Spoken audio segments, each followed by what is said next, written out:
And we are live. You sure Welcome this back, time? everyone. I'm like 90% sure, yes. Um, there are so many fucking buttons I clicked to set up live stream, so it's quite possible I missed one of them. Welcome, everyone, back to the SNO Book Club. I am joined once again by my lovely co-commentator, Isaiah. Welcome back to the live stream. Hey guys. Hi, Minasan. Oh, we already have Um, people here. Hey Ivan, good to see you. yeah. So, do we have anything interesting to talk about when people show up? Or do we want to just jump right into it? Um, I don't know. Are you an interesting person? I mean, no, which is an issue. Yeah, no kidding. Hey. Oh wow, quite a few people coming in already. Good to see you guys. Yeah. Hi everyone. How you Background. guys doing? So this is the fun Oh, bit uh-huh. because this is where well, we're going to cover chapter 33, which is where I recommend that everyone starts reading the manga, hence the title of the live stream. Um but it's also where I think like the manga first starts to outstrip the anime in terms of like just like comedic pacing or tone or just like visuals even. Like the art in these Mm. chapters is fucking incredible. Oh yeah, So like like the this the is color where page I you would have first there. really describe SNL as getting good. So like I'm really excited for this. Absolutely, yeah. So are we gonna do our usual like quick recap to buy for Yeah. time while we wait for more people to join? Recap. Oh yeah, that's right. We do a recap of the previous live stream. What happened on Yeah. the previous live stream? It's sort of essential to a recap, and I fucking forgot. I remember we had a You want to really go great for it time. since you suggested it? Sure, yeah. We did volumes 5 and 6 last time. Fuck, what the fuck happened in them? I just remember Estrella Sugato showed went to up. That's what Synapse. happened. Yeah, Astria Yeah, showed up and Sukuto Sugato went went to to Synapse for the Synapse. cool two Estrella bits. showed up. There was a Uh, snowball uh, fight. Comedy Um, ensues. yeah, Hijinks. exactly. Uh, I it's hard to mean, describe it's. because you can't just like go and like describe. Oh, it was here's all the funny things that happened in this recap. Uh, I mean, yes. But it was like, primarily comedy stuff last chapter, but it yeah, was all very solid, and then cool synapse shit interspliced. absolutely. Um, yeah, And like this time we've got pretty much more of the same. yeah. You're. I have a Um, feeling this live stream is going to be suspiciously shorter than the others, yeah, because maybe just a little bit. as I It'll be said early bizarre. on, yeah, as I said early on in our first live streams, when the first one was nearly 4 hours, I said it's a whole lot easier to point out the problems with something than it is to like compliment what makes it good. And now that Yeah, we're getting to the point where like the manga is really good, it's difficult to compliment. It'll get better once we surpass like where the anime left off, because then we have new content to talk about that like we can't compare to yes. anything. But Hmm. I'm whereas the first two streams were just like the anime was better. This whole stream is just going to be like yeah, it's just like the anime. It's fine. Yeah, I So mean, pretty much. get Yeah, ready this will for. probably be one of the like. I mean, yeah, like I said, this is where the manga is good, but like the anime hasn't quite turned to shit yet. So like on the two graphs of like the anime starting off on top and slowly diminishing, and the manga starting on the bottom and slowly getting better. This is where the two lines are the closest to each other that they ever are, and so it's difficult to point out differences and like like if someone was like, "Hey, I'm going to stop reading or stop watching Forte episode 4, and I'm going to switch to the manga," I'd be like, "Yeah, you're not missing much by doing that." And if someone was like, "Hey, I don't want to read these manga chapters. I want to watch Forte till episode 9," I'm like, "Yeah, it's pretty much the same. You won't be missing much." So it's like Yeah. it's this is probably okay. I'll put it like this: this is the specific set of chapters that we're going to cover that I've been the least looking forward to. Just Not because because they're bad, there's just not because because they're yeah. bad. They're good chapters. It's just it's that I've been least looking forward to live streaming about specifically. Mhm. Yeah. Um. Also, we Hey I Seb, guess I should that mention. disgusting word isn't welcome into my chat. We are all fat here, and so you're fat shaming me. You're fat shaming me right now, and I do not approve of it. So fuck you. The one thing I was going to say is that once again, I have to apologize to every chat because we lied. We have one last bit of season one content left to cover Is with there this really? What did we chapter. miss? What was there? This was Project Pink, remember?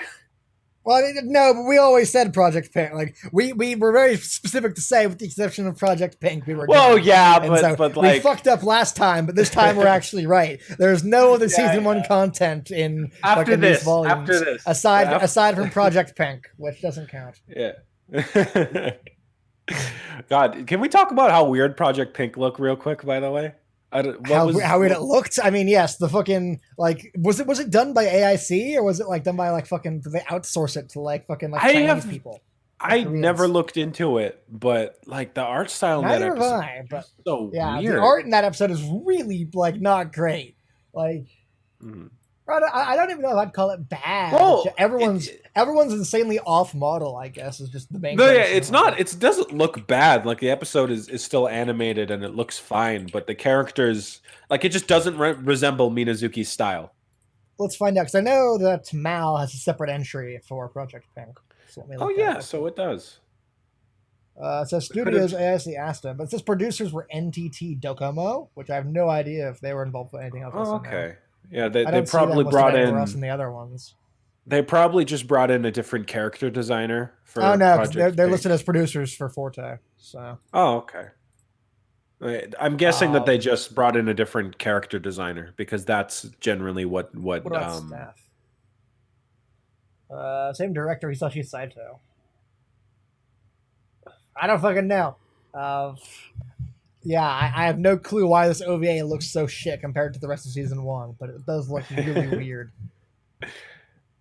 Yeah, all I can remember is like Nymph's weird eyes when I think of that OVA. I don't even remember that. If I remember Put right, my they look mal like up on the weirdly screen. far apart. I don't remember that. Let me gonna pull up Project Pink really quick. Anime, SNO. Episode 13, 14. We'll throw on a window capture for DLC. This is gotta say, this is some quality padding. Listen, shut up. I mean, yeah, like it almost like the first. I mean, like, yeah, I see what you're saying about like his eyes being too far apart, like just in the very first shot of Project Pink. But it's like everything's like fluffier, like less defined. I always want to compare it to like K-on's art style, where Yeah, yeah, like Nymph's cheeks are kind of like more rounded and like yeah, pouty looking, and the colors are like the eyes are weird. Yeah, like even like yeah, Sora's eyes too were like just like weirdly far apart. and it doesn't look terrible. It's just Yeah, it doesn't look bad. It's just like you pull up any other you pull up episode 7 from season 1, just random off the top of my head. Like everything's like sharper here. Like the lines, like yeah. like on the hair where it ends in like sort of like a curved angle in the fucking here. I'll fucking here. I know exactly how to fucking put it. This is one for my Photoshop using homies. Oh, here we I'm go. just open Photoshop right now. When you use the line tool in Photoshop, there's the option of like rounding off the lines. Like the difference in the OVA looks like they did that. You know what I'm talking about? Yeah. Yeah. It reminds me of that. Yeah. Where's fucking my Photoshop window? There we go. Welcome to the Photoshop stream, everyone. I know, right? We're here. But now it's not showing. Okay, so Photoshop's apparently a bunch of like disparate elements. Okay, fuck the window capture. Let's just do it. According to Two Humans, there was like a CGI section of the OVA as well. Was there? If so, I don't remember it. He said it goes into 3D at a point. I mean, I'd believe it. The first season did have some CGI, but like, yeah, that's actually a lot of CGI in the first season. Like apparently the like gymnasium was CGI. Really? Yeah, like the jungle gym. Oh, it was. There we go. It was rendered pretty well then. Yeah. I got Photoshop open. Okay, cool. Now. Or wait, is it fucking Illustrator that's the thing in? Yeah, it's Illustrator. Fuck. No, I refuse to give up. 1 second. Necessary part of the stream. No, fuck you. I'm making a point here. I don't even remember what point I'm making at this point, but I'm making this goddamn point, okay? And I don't care That the what you lines or look anyone else rounder. says to stop me. Okay, so here's Illustrator, and I hope I'm right. Make a fucking triangle in Illustrator. Pen tool. No, it's not. Or there it is. Yes. So when you make a triangle in Illustrator, right? There's these little like dots right here, and this is the curvature of the pointed line. So you can see we have like a pointed triangle right here, right? But if I draw this back, I can make the triangle like less pointed. So I've now made a like round triangle. Like this is the fucking and if we like just little do it a little, if we do it like just a little bit, we can like bring this point into like a little curved edge. That's what the Project Pink reminds me of. Is like using a curved edge tool in Illustrator. Okay, that was the point I was trying to make, and I fucking did it eventually. Hey everyone, welcome to the ADD Book Club. I know, right? Fuck. Yeah, everyone, welcome to the SNO Book Club. So I guess we can go ahead and get started now. Okay, thank God. You want to do this Yeah. chapter? Fuck you. I'll pay you to get to the reading. Well, Matthew, I'll believe it when I see it. I'm now holding this live stream hostage until Matt gives me 50 Shut minutes. up. Just who's reading it? Me or you? Come on.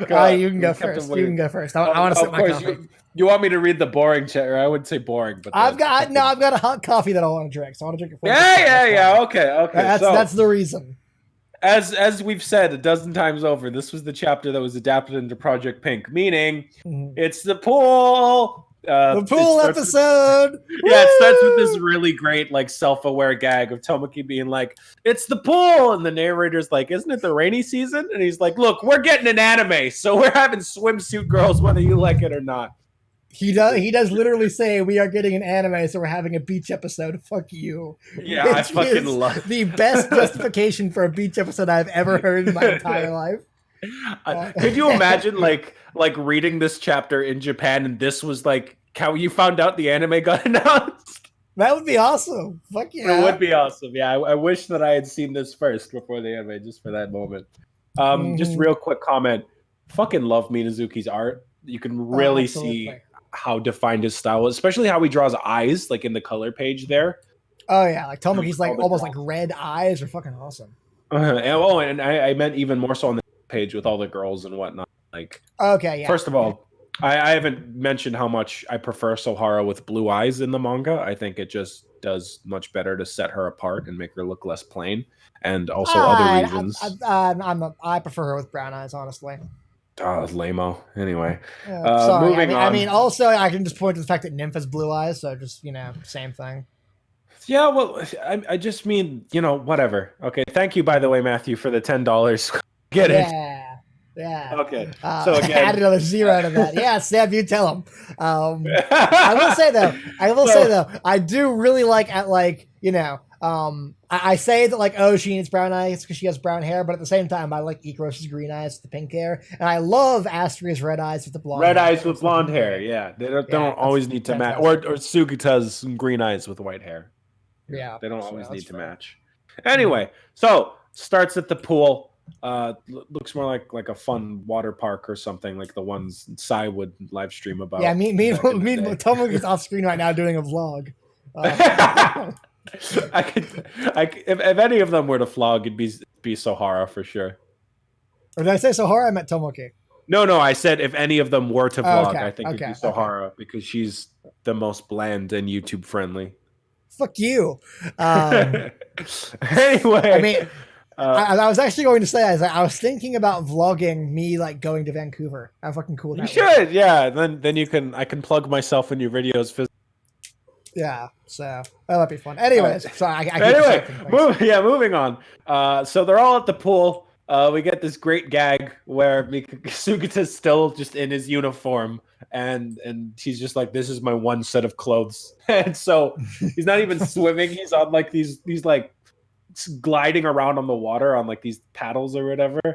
And Mikako makes this fun observation where she's like, no one here can swim because Sohara can't, and all the Angeloids can't swim either.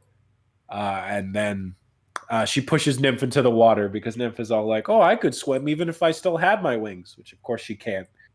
Uh, Meanwhile, Tomoki's fucking around because he's in his element. Uh, it's been established before that Tomoki's great at swimming, so he's just using the opportunity to swim Which around now, and having keep with read all the the selection of girls. chapters, I almost wonder if they had a beach episode to set up the plot point, the fucking chaos fight.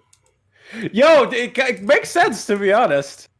But Amazing. anyway, Really, um, really quick, while I've interrupted already. Chat, can you hear my dog fuck barking off. in the background? Because if so, I'll go shut her up. But if you can't hear it, then it's fine. I can't So hear her personally, okay, but okay, cool. Let me know if you do. But yeah. okay. Anyways, continue. Anyway, so Tomoki's fucking around, jumping all through the water, harassing all the girls. Uh, we get this funny gag of Nymph trying to go down the water slide, and she sits on Tomoki's face, and he, just the Isn't face. there like a squeaky sound effect when she sits on his face in the anime? Like, Yeah, isn't there and like they a plushy like sound? yeah, and there is the text for it in the manga as well. Um, Yeah. yeah, and then Tomoki makes his great expression, and then they go down the slide together, I'll and then of forget. course. What's that in his eyes? There's like something fucking in his eyes, or just like mangled up it, lines. Yeah, it is like a tiny doodle. I can't. I think it's a If chicken this were or two something. like Wait, Two wait. Love Two Love does this a lot, where they like they can't show the characters like clit or whatever, or like the fucking like vagina, so they like reflect it in the character's eyes or something as a way to get around the censorship stuff. So I was almost wondering I if it was that, but no, it can't be. I think I see a chicken in his eye. I Oh, think yeah, it's a chick. I think I It's a see a chicken in the chicken right eye and a and a they what? do for his an elephant for the other because that's what they do for his like dick all the Is time. it? I can't Yeah, fucking in the tell. left eye, or right eye, depending on your perspective. Anyway, enough of us arguing over what we see in Tomoki's eyes. Enough on Uh, me zooming in on Nymph's thighs like this. Which, by the way, oh man, like I'm so jealous of Tomoki in this moment. Like fuck. Oh God, let's not do this yet. We're gonna get a lot of nymph hips this volume, so Oh, oh let's yes we save it are. for later. Oh yes we are. Okay. So hard as hear you shit and like complain about Tomoki. But we get this great little speech from Tomoki. It's one of my favorites in the anime because of how ham his actor goes, and he's all like, Yeah. "This is the I pool!" Like, I love those actors says pool in the anime. It's yeah, fucking like great. pool. I don't want to pool. It's like great. And he's like saying like what the hell do you expect me to do? Everyone's showing off. And so he just fucks off and goes swimming and like say, oh, there's nothing any of you can do to stop me since you're all such horrible swimmers. So out of spite, Nymph hacks Tomoki and removes all of his memories related to swimming, so now he has lost the ability to swim. And so they all fuck off and leave him alone. We get this great dejected Really quick, panel of him. The Tomoki watermelon thing is one of the chapters we read later, right? Yeah, that's coming up. Yeah, okay. That's 29. It's really weird how Minazuki has like expanded Nymph's hacking ability so far in like 2 chapters that we're going to read today. Like Right? now she can Yeah. hack human brains and plants, I guess. Okay. She's the electronic warfare angeloid, dude. She could Electronic is the fucking key word. Anyway, we get this great dejected panel of Tomoki where he's like, the pool has lost all meaning. I think Tomoki's like, I always find Tomoki at his funniest when he's like dead serious over like the most trivial things. But anyway, Estrella gets an idea, which I very much appreciate in this because the anime without her had to like come up with a different reason for the pool going crazy, which I can't really remember. I think like either Nymph or Sahara. Tomoki does it on purpose to like make all the girls' like swimsuits come off. Did he? I think so. Because the idea was like he couldn't swim and couldn't enjoy the boobs anymore, and so he got Ikaros to do that so he could enjoy the boobs. But then he accidentally fell in and started drowning.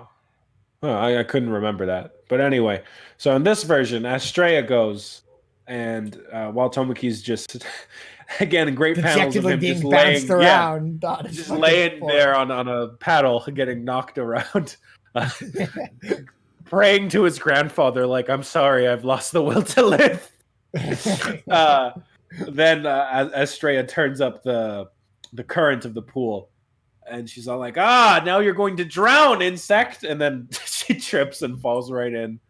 I love that Tomoki very easily is just about to kick his way out of the water, but Yeah, as he's I about think to, that's a okay. I was going to say like, or I guess I should say that. I guess I should say that for the fucking like wrap up thoughts, whatever. Anyways, anyway, yeah. that's a So great Tomoki's change. about to get out of the water, but then a bra hits him in the face, and he realizes that because the water current is so strong, it is tearing off all the girls' clothes.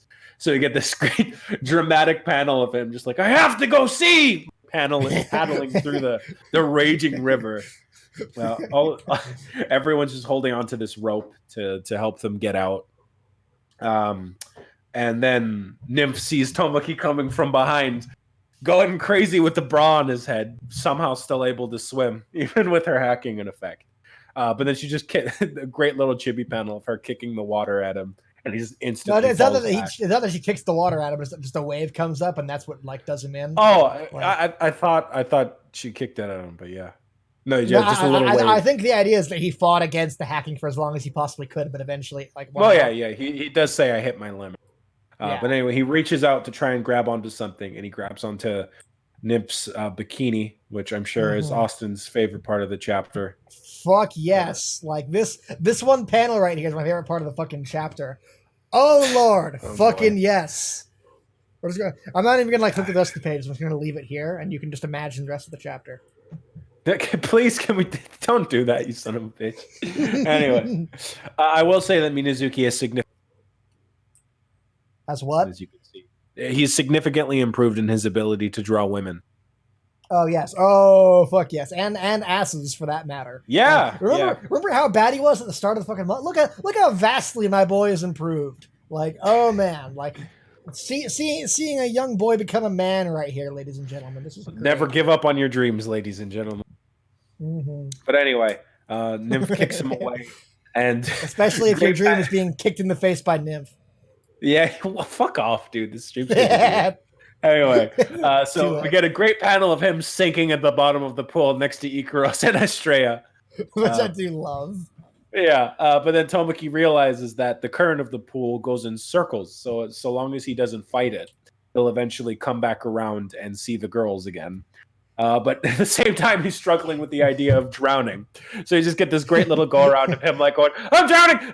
And then he sees the girls. He's just like, I'm drowning! Again, all I can think of is Tomoki's actor part. Yeah, no, this was like this is a joke made infinitely better by Tomoki's VA in episode 14.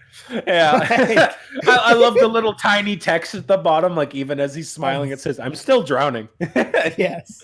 Then Tomoki realizes he has this great little smile because the girls are completely strip bare. So he says, I don't care whether I live or die. I've seen all that I need to. And there's this good little gag of him about to cross over to the next world with his grandfather. And he just goes, go home. And Tomoki's like, okay. So that's how he comes back to life. Yeah, I do love a little chibi page, like revived. Yeah, revived. I love all the times we see like brought back to life or revived. I wish I kept like a Tomoki dying counter. That would have been fun. Damn it. I know, it's too late for that now. But yeah, well, but we still have the summer festival count. Right now we're at 2. Right, yeah, and we're gonna get to 3 before we're done here today. Yeah. Anyway, so Tomoki, it cuts to nighttime. Tomoki is once again asleep and dreaming with Daedalus. But for the first time in a while, he actually awakes in the dream to see her. And Daedalus attempts to warn him about the second generation angeloids. Her smile is so cute. It is, yeah, the little like tears coming down. It's really heartwarming when you like understand their relationship. No later shit. on. Yeah. It really like adds so much added like emotional weight to these scenes. Anyway, absolutely. Right as she's about to tell Tomoki about the second generation angel, she is pulled out of Tomoki's dream by an invader, the second generation angeloid, who was holding Ikaros in her grasp and saying, hey, let's play Dolly. Oh, I love it. It's great. It's great, yeah. So, thoughts on chapter? Let me pull up my notes. I know I have an entire section of my notes. Yes. Well, Listen, okay. So I pretty much read these chapters at like the start of the week and write my notes then. And so by the time the live stream comes around, I've more or less forgotten what I originally thought of them until I like go. That's why like we go through the chapters Oh, like this. It's just as important for the viewers as it is for me to remember what the fuck's happening. oh, because I read the chapters like basically an hour before each stream, just so they're fresh No, in memory. because I have to make notes. So I just do it at like random times throughout the week whenever I have like an hour of Fair. downtime. Um, Oh, one of the first things I mentioned in my okay. Well, first of all, this is a funny chapter. I do like it. Yeah. Like it's a good chapter. It's got a lot of good jokes. It's as was stated at the beginning very clearly. It's a pool episode for the sake of having a pool episode because of being an anime. Which ironically Yeah. was almost cut out of the anime. It was included at the very last fucking second in the OVA. Right? Yeah, which I think is amusing. One of the things I wrote down was that I do miss is when Tomoki is having his like torturing all or like he's like programming all the girls. He like swims behind Mikiko with Astria. He's like has Nymph sit on him as to blast off the slide. There's the bit where as he's like flipping away from Nymph and like doing this like going to the air like heaven, I'm in heaven with all the girls. Oh, and, There's a bit and in then the anime Sahara where chops Sahara him, like right? karate chops him and then he falls down and that's the transition into the scene of them like talking to him. Which is a fucking awesome way to transition the scenes, which here just doesn't happen. So I just noticed that as I was reading through, like, hey, that transition was added by the anime. That was a good transition. I did write down that it's a really smart change that like Tomoki could have easily gotten out of the pool because I'm talking about I've been writing the review for part 10 right now, which is coming eventually. It's just really fucking long. I'm already past part 8 script, by the way, if anyone was curious. So this is already over an hour and 10 minutes at the very least. And I'm still not done. Point being, I talk about this a bit in part 8 as well. There's the scene where Sahara, Astria, and Nymph all like confront Tomoki and Hiyori's arc, like trying to get the card from him, or trying to get the blackmail from Hiyori, which they do in the first movie and then fuck up. And then they do it again in the second movie when they want to do the train scene, but it has the unintended consequence of because they didn't pay attention to like the anime's continuity that it makes all these characters like look like shallow people who forget lessons a second after they happen. Similarly, it could have been like a really unintended consequence in the manga, or I guess it doesn't work because the manga came first. But like this could have very easily turned into like Astria actually like almost succeeded in killing Tomoki, which would have taken away from like the funny like her it would have like increased her threateningness. Yeah, it would have increased her competence. And had they done it what the anime did, which was Tomoki immediately gets caught up in the pool and can't get out. So I do like this change, I guess, or what it originally was in the manga, where Tomoki like easily could have gotten out, and Astria's plan would have fucked up. It's just he chose not to. So I thought that was a good change. It's weird talking about this because this was first. But. Yeah, it's not really a change. It's just that the manga did it better. It was a funnier and more consistent. Well, no, because the anime didn't need to have this moment. Like, this could have been a funny bit in the anime, but it wouldn't have like served the characters at all like it does. So yeah, I don't miss having it in the anime because it changed the plot line. That's true. Yeah. Yeah. So, anyways, the next fucking note I have is just Nymph's hips. Oh lord. Which just fuck, man, fuck. Like, I did say that it is weird pacing wise to go from this like illusion Tomoki dream to immediately going into another Tomoki dream, like within the span of a page. Yeah, it's definitely because normally we have like some real world shit to space this out. Yeah, like there's some transition. There's a word I'm looking. And here it's just instant. Yeah. Yeah, you could. My guess is that Minazuki was just like. He has a schedule, so he's like, okay, fuck, I need to get the important shit at the end of the chapter.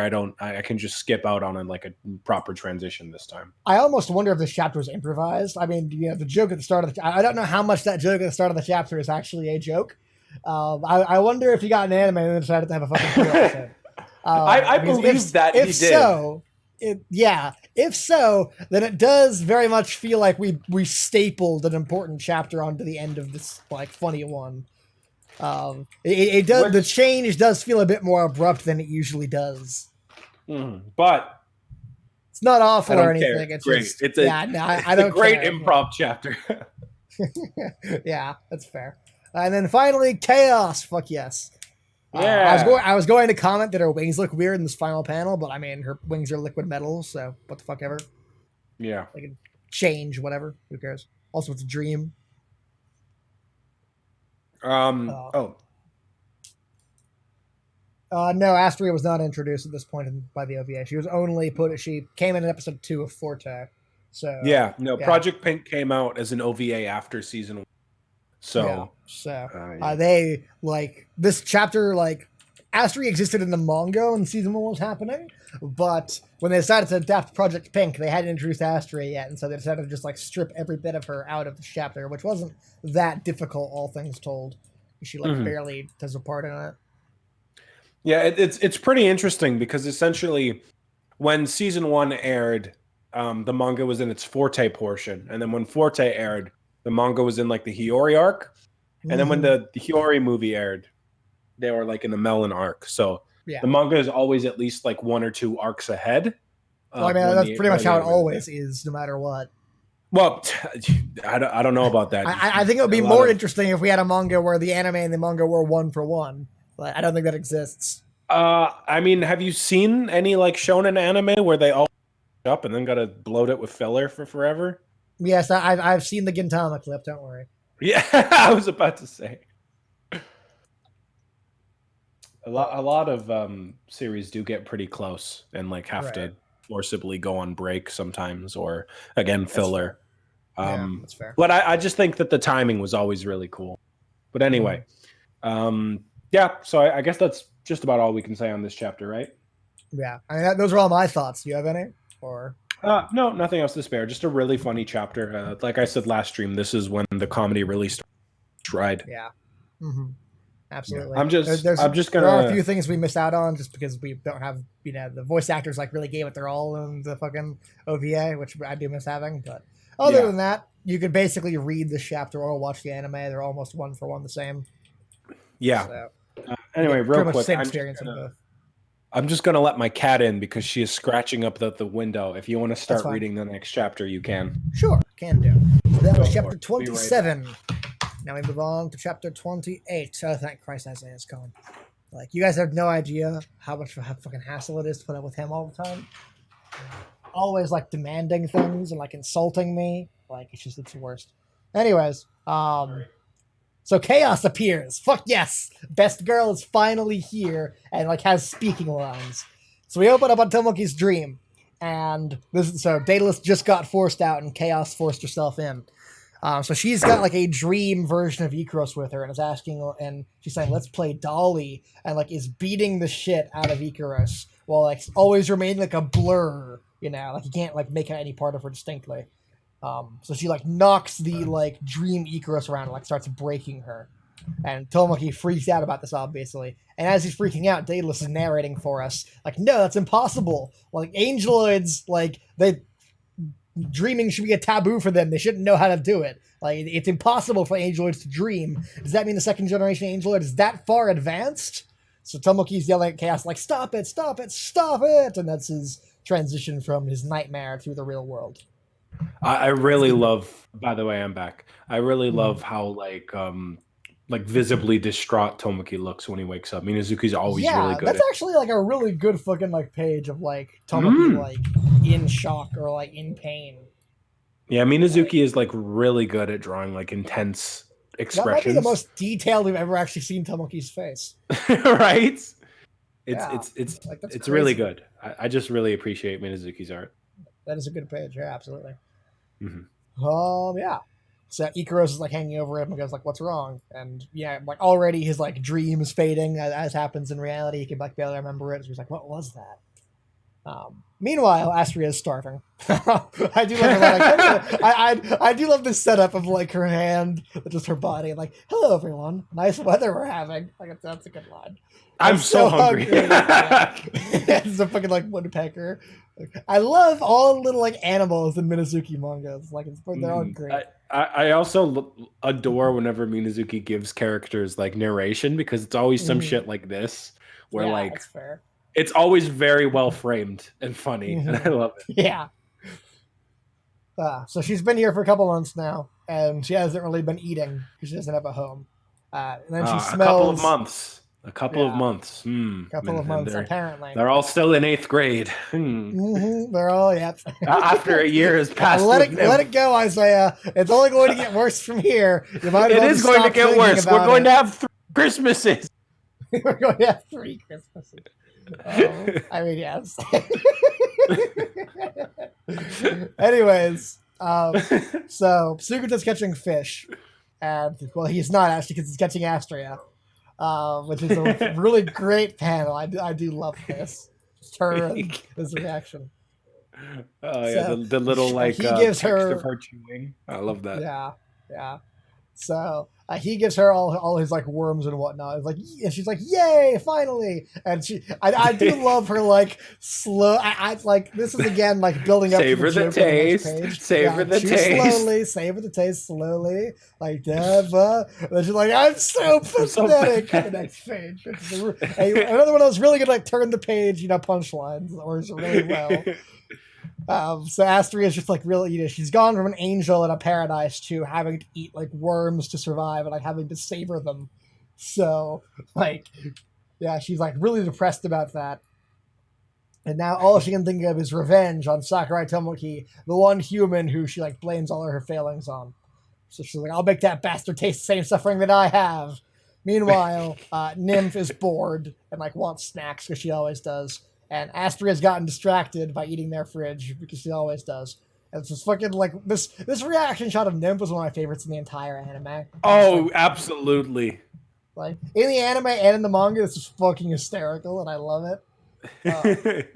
I remember I used this when I was doing the 12 days of Kickstarter. You remember that?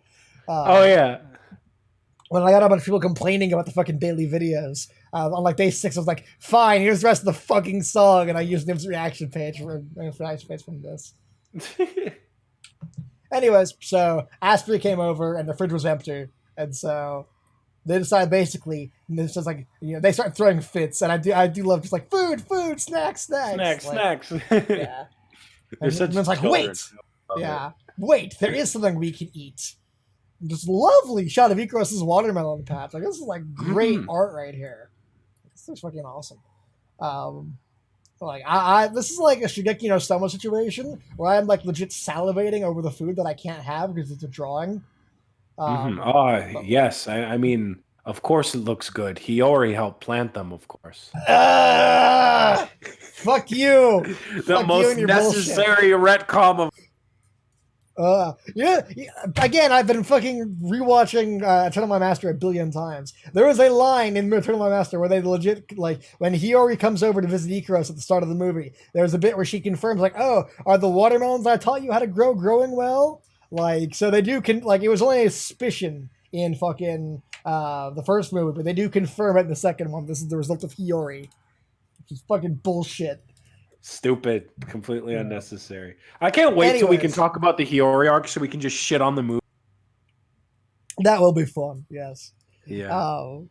Yeah, so Nymph is propositioning them to eat these watermelons, which is a bad idea because Icarus has been growing them, and she is like insanely attached to them.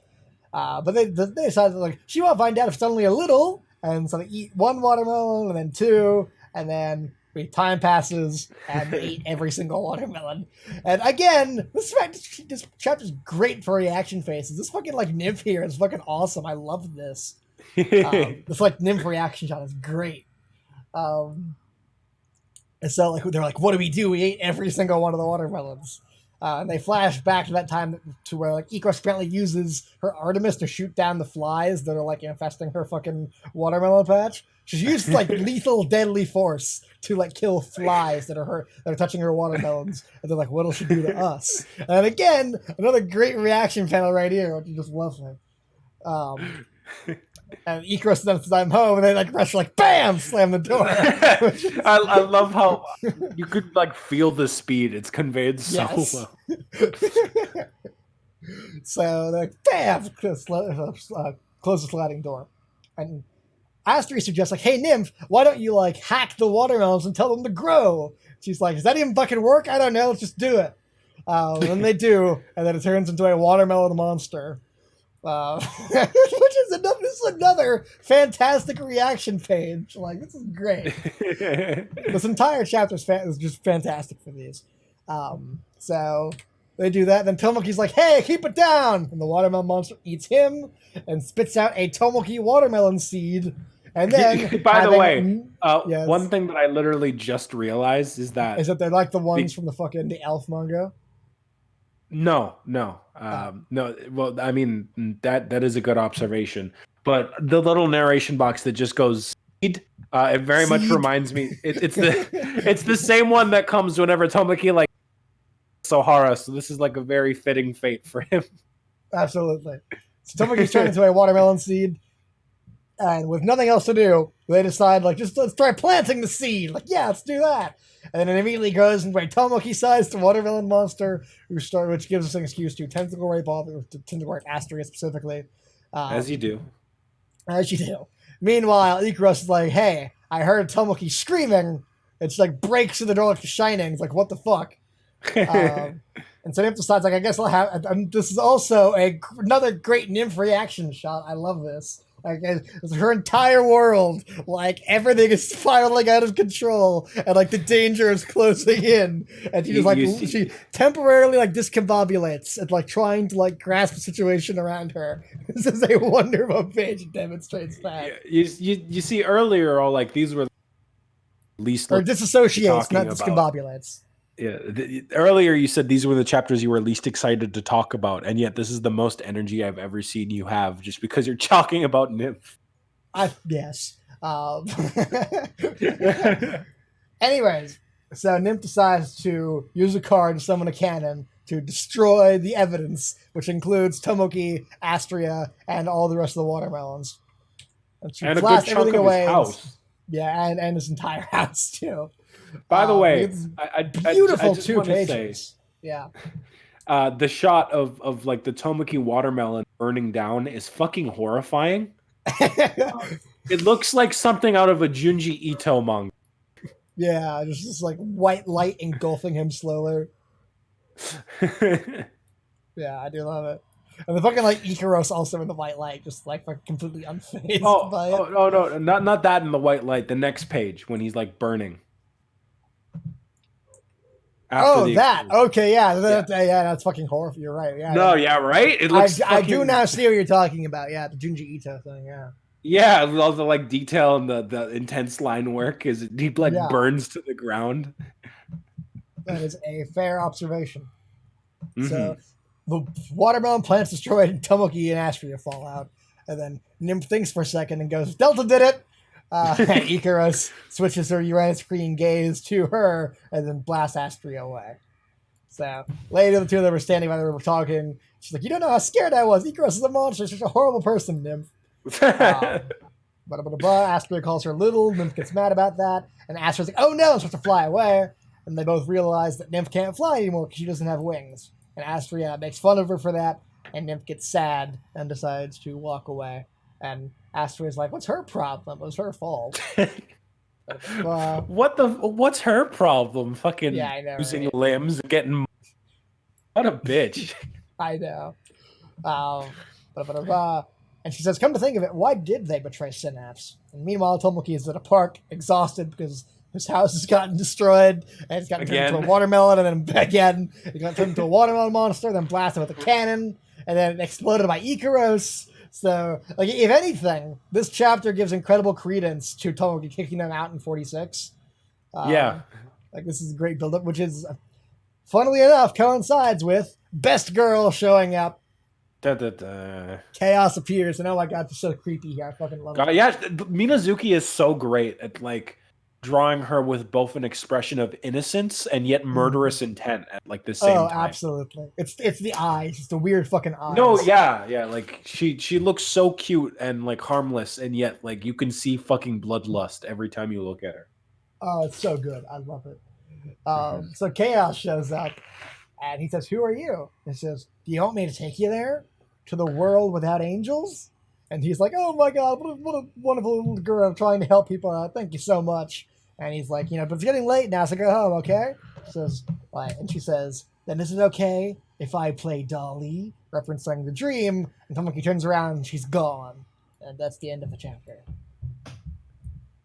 Fucking great ending. Yeah. So, what did you think? Good chapter, just another funny one. Again, Astrea was a really great addition to the cast, I think. Like, she's so great at driving these comedy chapters. Absolutely. Because, like I said, they just act like a couple of fucking children when they're together. Yeah. Again, it's hard to really find words to compliment it. It's just really funny. Again, Minazuki's art is great. Those watermelons had no right to be detailed. They do look great. Yeah, right? The only other things I was going to mention were like spoiler related. That's fair. Well, remind me, and I'll throw up a spoiler at the end when we're done. For sure, yeah. But for right now, in terms of my notes, I said in my notes that I do wish that, like, for this Ikaros like destruction scene in Tomoki's dream at the start, I do wish she actually broke a bit more. Like, yeah. Here it's just like her shoulder pads get a bit damaged and her like. Well, her face cracks at the end, like similar to another little thing. Bit. Like she gets like a hairline. But yeah, we could have used like some blood for a nightmare where Ikaros is getting destroyed in front of Tomoki's eyes. This is like this being the final result of that is fairly like not interesting. That impressive, yeah. The anime wasn't much better. I don't even think Tomoki's like "stop it" scream in his face is not proportional to the amount of damage like Dream Ikaros received in that moment. I think. Yeah, true. Yeah, she could have stabbed Ikaros or something. Yeah. Yeah. Something. Absolutely. I said in my notes that I do love that Ikaros uses Artemis to kill flies, which the most advanced weapon in all of Synapse. It's like right now if we used a railgun to kill rats. Using this incredibly powerful technology that could conquer the entire world to kill literal flies to protect her watermelons is just a really funny concept to me. Definitely. For the overall chapter, though, the one thing I thought was like interesting was this is probably the wackiest the manga's ever got. Because if you'll remember, in my notes, I said this is the most like out there comedy chapter since the Flying Panties. But the Flying Panties are really only incredibly out there in the anime. This is probably then the single weirdest comedy chapter of the entire manga so far. At least like the most like wacky or over the top. This is probably the most over the top comedy chapter in the entire manga so far. By the time that there are two giant watermelon monsters around, I think we have surpassed the Flying Panties at this point. I would agree. Yeah. This entire chapter is non-stop off the wall insanity, and I do love that. And it's a great tension reliever because Minazuki always specifically puts some really off the wall comedic shit before he goes into some serious plot, just as great, just to position, hey, here's some nice shit. I'm gonna break your heart next chapter, so be ready, enjoy it while you can. Absolutely.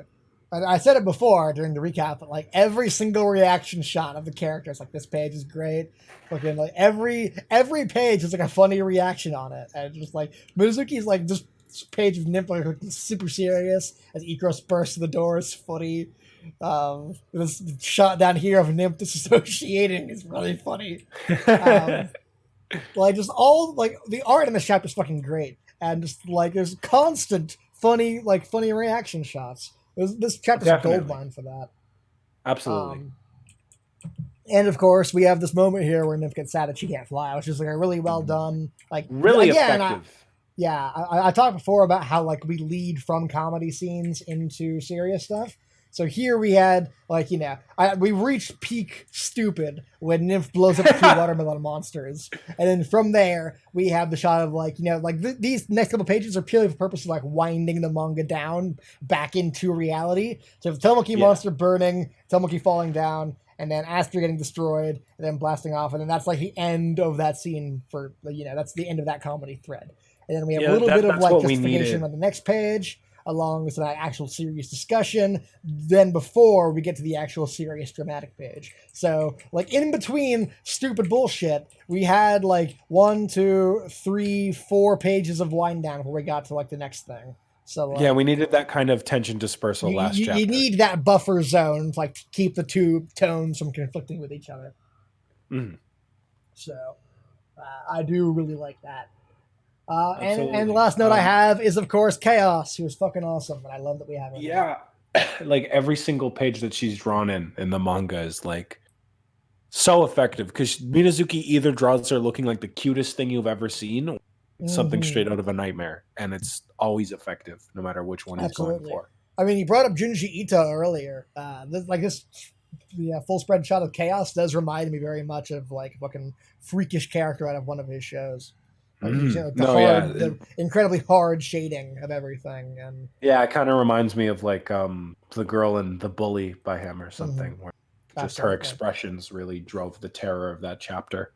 Mm-hmm. But before we get into the spoiler section, I just want to read some shit in the chat because we've been getting a Okay. few things there. Let's see. Uh, I just want to stop and pause and read a few things in the chat.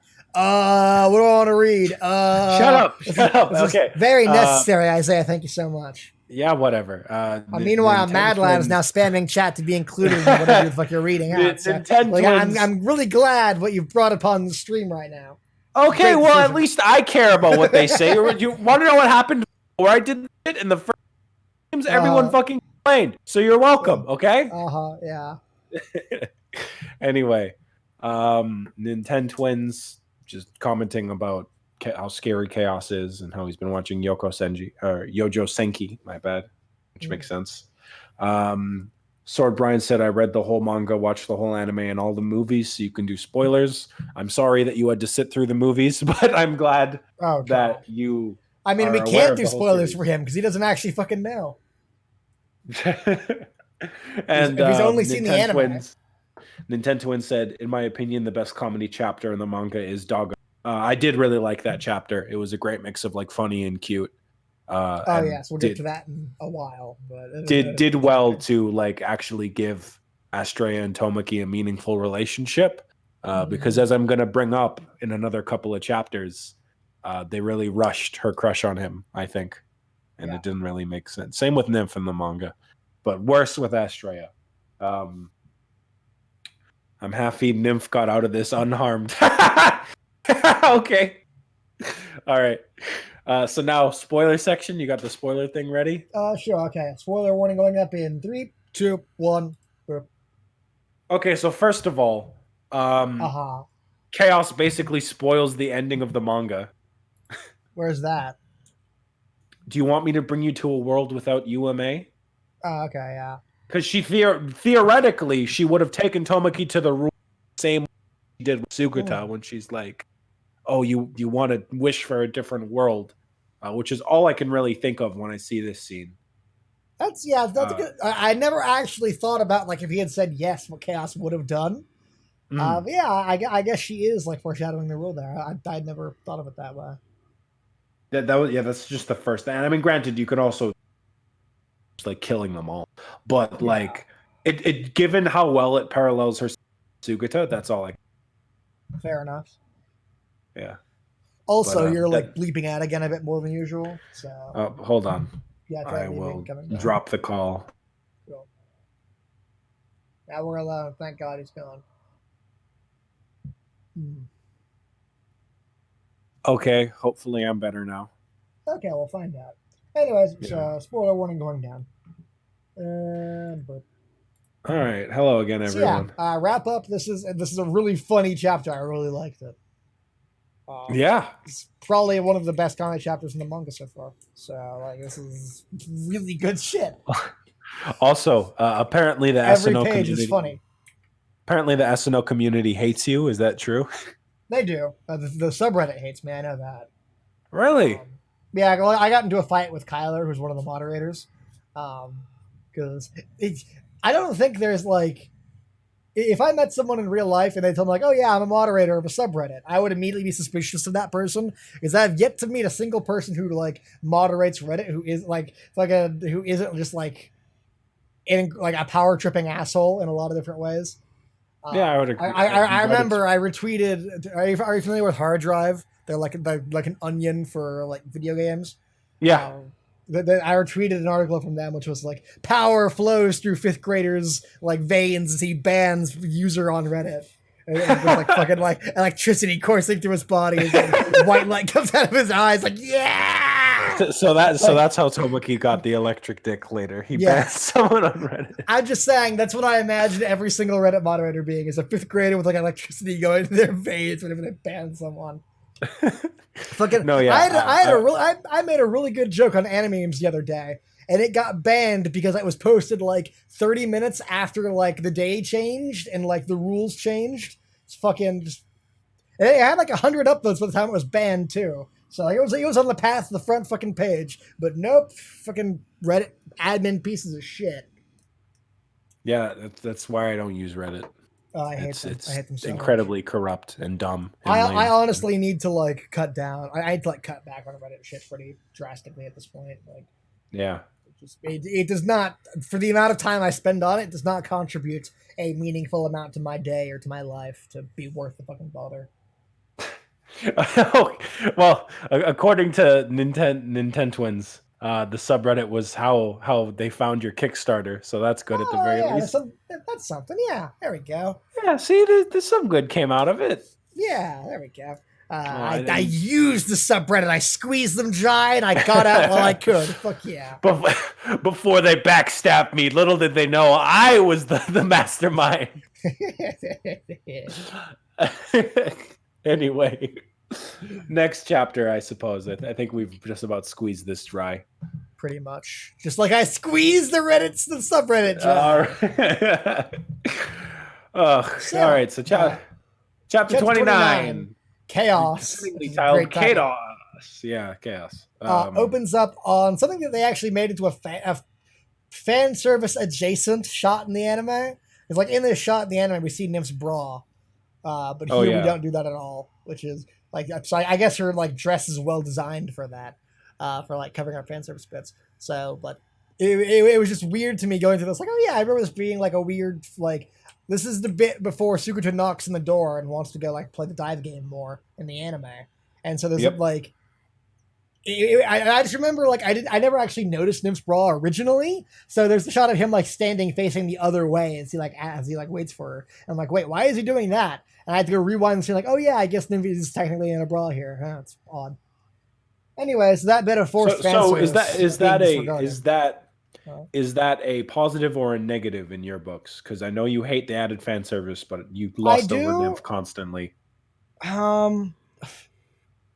I would like it more if it was decent fan service, but like I said, I didn't even notice it until I went back to the scene to look for it. So like, fair. You know. And also for fucking all the shit SNO does, I don't think a bra is that particularly like scintillating.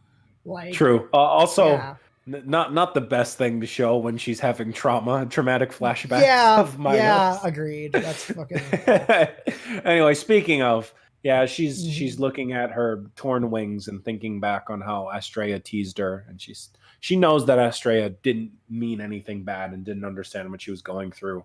But all she can really think about is how Minos, views her as a failure. But she smiles because she remembers that Tomoki would never treat her that way. And then that's when we get Sukuta at the door. Very facing great. The proper way this time. Yeah, I very much love how bland Minazuki always draws his face. It's just something about it. I do just love like he's like, hello, yes, I am here. Yeah. That's it. Hello, I exist in this space currently. Then we get another fucking gorgeous shot of the rule because the manga just can't stop making this thing look great. They cannot. And speaking of looking great, the Harpies are here. Yeah! Fuck. My beautiful, lovely wives. I think this is the only time we get both of our waifus in one chapter, right? Oh, yeah, for a while at least. Is there a bit where Chaos and the Harpies appear in the same chapter? Oh, yeah, I guess they fight, so that's fair. Yeah. Okay. Anyway, so the Harpies are tracking down Sugata, who is I very swear it only just calmly occurred to me how like delicious the irony of our waifus constantly being in battle is. right. Yeah, The harpies want both of the characters you like dead, which I find that's incredibly true. fitting. Yeah, well, Anyway, so you get another they're great opposed to page. good taste. Fuck off. Yeah. We get another. We get another great page. I'm just so mad. Except, I can't think straight. except now Sugata says his goodbye message in Spanish as opposed to English, Adios. which is at least Yeah. cooler than bye. But like, Bye. yeah. Bye. Do you know English? I wish that this was like a continuous gag where every time he'd like au revoir. Arrivederci, c'est la vie. Waiting till he finds a language Minos doesn't understand. I got him. Anyway, what the fuck are we talking about? We get these great pages of Sukita, who's essentially growing like overconfident and just fucking around with the dive game because he knows he can get away with it. And Nymph's even like, I feel like you're starting to enjoy this. Yeah, okay. I wouldn't call it overconfidence because you're absolutely right. Like no, it's not. It's true. I don't. Yeah, he's rightfully confident of anything. He's rightfully confident. Yes, because every single time he's absolutely correct. Yeah. I love this Metal Gear Solid fucking page of him hiding behind the tree. By the way, that is great. Yes, the harpies must have shit fucking radars. I know, right? Anyway, well, I mean, Minos built them, so that makes sense. Fuck off. We don't even know if that's true. That's almost certainly true. If I had to bet, I would absolutely bet that Minos built them. I mean, they're first generation, so I'd like to believe that Daedalus built them, but either way. I think it makes more sense that like fucking Minos didn't just like create like a second generation Angeloid way better than Daedalus did on his first fucking try. That's true. He'd probably brag about it if he did. Yeah. First one's already better. Fuck you, Daedalus. Speaking of. So, while Nymph is counting down to bring back Sugata, Tomaki, in quotes that you can't see, but shows up and says, "Hey, Nymph, let's go on a date." Looking suspiciously more like a hentai protagonist than usual. Oh, no! Which is quite fitting, given how the chapter ends off. Anyway, so she leaves. Tomaki forcibly drags her along for the date, leaving Sugata behind. A great panel of him just counting down as the harpies are holding a fucking gun to his head. he very calmly says, "I'm sorry. There seems to be a misunderstanding here." And they, really? It's too bad. Like, fuck you, ready to die? You better get ready to die. Get ready to die. Before they can kill him, Daedalus comes in to his rescue and drags him through the portal. I do love the harpies' reaction to this, by the way. I like that face. By the way, I always meant to mention the harpies like had drastically different eyes from everyone else. Oh yeah, absolutely. These, they have like evil, like like fucking. They like almost cat-like eyes. Yeah, which I guess makes sense considering they're receptors. So I guess they're supposed to be like cat angels. That was a weird sentence I just said. They're cat angels named after birds. Yeah, it's whatever. The detail kind of goes away later on in the manga, which is they switched to like having standard eyes later when. Well, I mean, they keep like the slanted pupils, but like their eye shape goes normal. That's fair. Anyway, so we get a good look at Daedalus's lab, which is fucking dope. I just have to point that out. Absolutely. I was talking to Isaiah before the stream. Yeah. I guess the anime. The thing with the anime is that like Daedalus's lab in the anime is this it's like fucking. Okay, stick with me here. It reminds. Have you played Broken Age? Me? Yeah. No. It was the Double Fine adventure game that got kickstarted for $1 billion.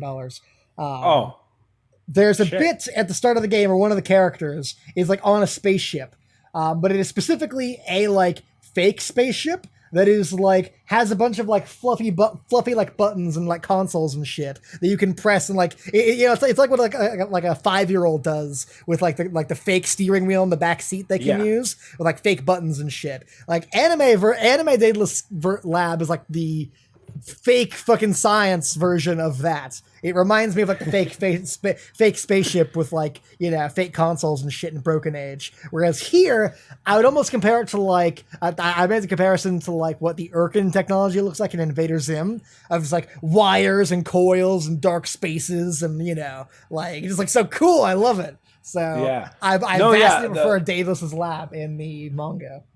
Yeah, in the anime, it's all very like clean and white and pristine, and I totally understand why they went for it because there's, It just looks those like a islands kid's on. play set. Like it looks plastic. It looks fake.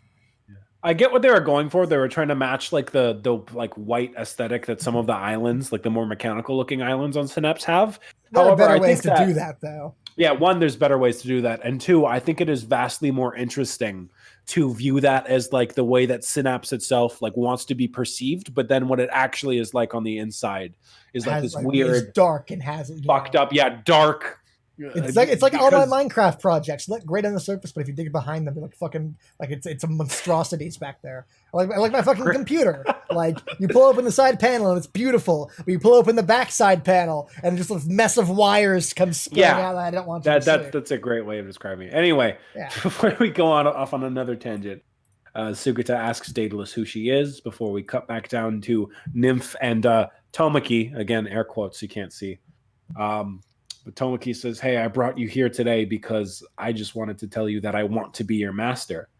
And Nymph is essentially in disbelief, like saying, "Oh, that's a horrible joke." But Tomaki's like, "I'm not joking." And Nymph has like a little bit of an emotional breakdown, like saying, "Oh, I'm a failure. I don't have wings. I'm not fit to be your android." But Tomaki's like, "Oh, I always red flag right away." He says, "I always thought you were cute." Which okay. The real Tomoki would never say such a thing. Also, I was just implying she's fucking ugly, but that too. Anyway, so we get this very beautiful page of Nymph like shedding a tear. This As is Tomoki's great. suspiciously different looking eyes are revealed. And as he reaches out to caress her, she says, let's start the imprinting then. He's like, "Oh wait, I have my first official order for you." And after she says, "I'll do anything," he says, "Kill yourself." But he says self-destruct, which is a much better line for this moment. Yes, in the dub, he says "kill yourself," which is fucking stupid. Like, it's not even like a bad delivery. It's just like bad line choice. It reminds me of like. It reminds you of what the SNO Reddit say when you show up there. Pretty much. It reminds me of like a joke that an abridged version of SNO would put in. Like it's almost like a funny line choice for what is supposed to be a serious like tone shift. Like, or I don't know. Like maybe it's just because like Reddit and like 4chan have like fucking like made memes out of suicide. But like Tomoki's like, "Hey, kill yourself." Like makes me imagine like a Pepe face over him or some shit, which like takes away the intensity of the moment quite considerably. Nymph just is Pepe because she's always fucking miserable. Fuck you. Whereas self-destruct, I guess, hasn't been tainted by the internet for me, so it's a much more serious line. I agree, Vapor Weeb. Psy is cringe. Anyway, moving on. Nymph is again in disbelief, saying like, "What are you saying?" And then Tomoki goes on this strange rant, saying, "What is love? Love must have been really amazing to make you betray Synapse." And then he grabs Nymph by the throat and demands her to self-destruct for him in the name of love. But thankfully, Nymph very quickly realizes that this isn't Tomoki. Manga Nymph continuing to be intelligent, which I appreciate. Who the hell are you? How dare you pretend to be Tomoki? Or if you read the Funimation subtitles, how dare you take Sugata's form? Yeah. Does she say Sugata's form in the Funimation subtitles? Yes, I sent you that screenshot a while back. Funimation accidentally put fucking "how dare you take Sugata's form." Because I have my Forte copy has the Funimation subtitles. I sent you the I don't remember. I don't. You might have done. I don't remember it right now though. Anyway, if I can find it, I'll send it to you because it should be in our Or no, chat it's in or episode something. 7, isn't it? Anyway, so Chaos reveals herself. We get this great fucking shot of like her strange, like shadowy silhouette. And it's cool because like you can see like her true body in the center of it, because in Tomoki's dream, like it was like weirdly stretched and elongated. But here, like you can see Chaos forming. And as we get a fucking amazing shot, like God, it's like she's the fucking clouds above her are storming, the ground is shattering, there's like dark fire beneath her feet. It's like she just completely dominates like every fucking space around Everything. her. Yeah, and I'm the second generation Angeloid type Epsilon Chaos. Fucking yeah, the close up on her scary ass eye. Again, it's her fucking huge vampire knight eyes. As she says, so tell me what is love? And fuck Nymph's you! immediate, the best reaction ever. Nymph just goes, "Fuck you," which I vastly prefer. I love that a lot of Scanlation people will just add in swear words because in Japan there isn't really specific swear words. It's just like how you say certain things that I makes will it. pull up the clip. What clip? You pulling in the anime version? Of course. Frozy D. Where is it?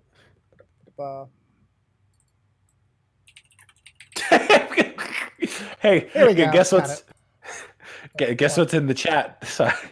What is in the chat? Daniel says Nymph is the Eeyore of Angelites. Fuck him.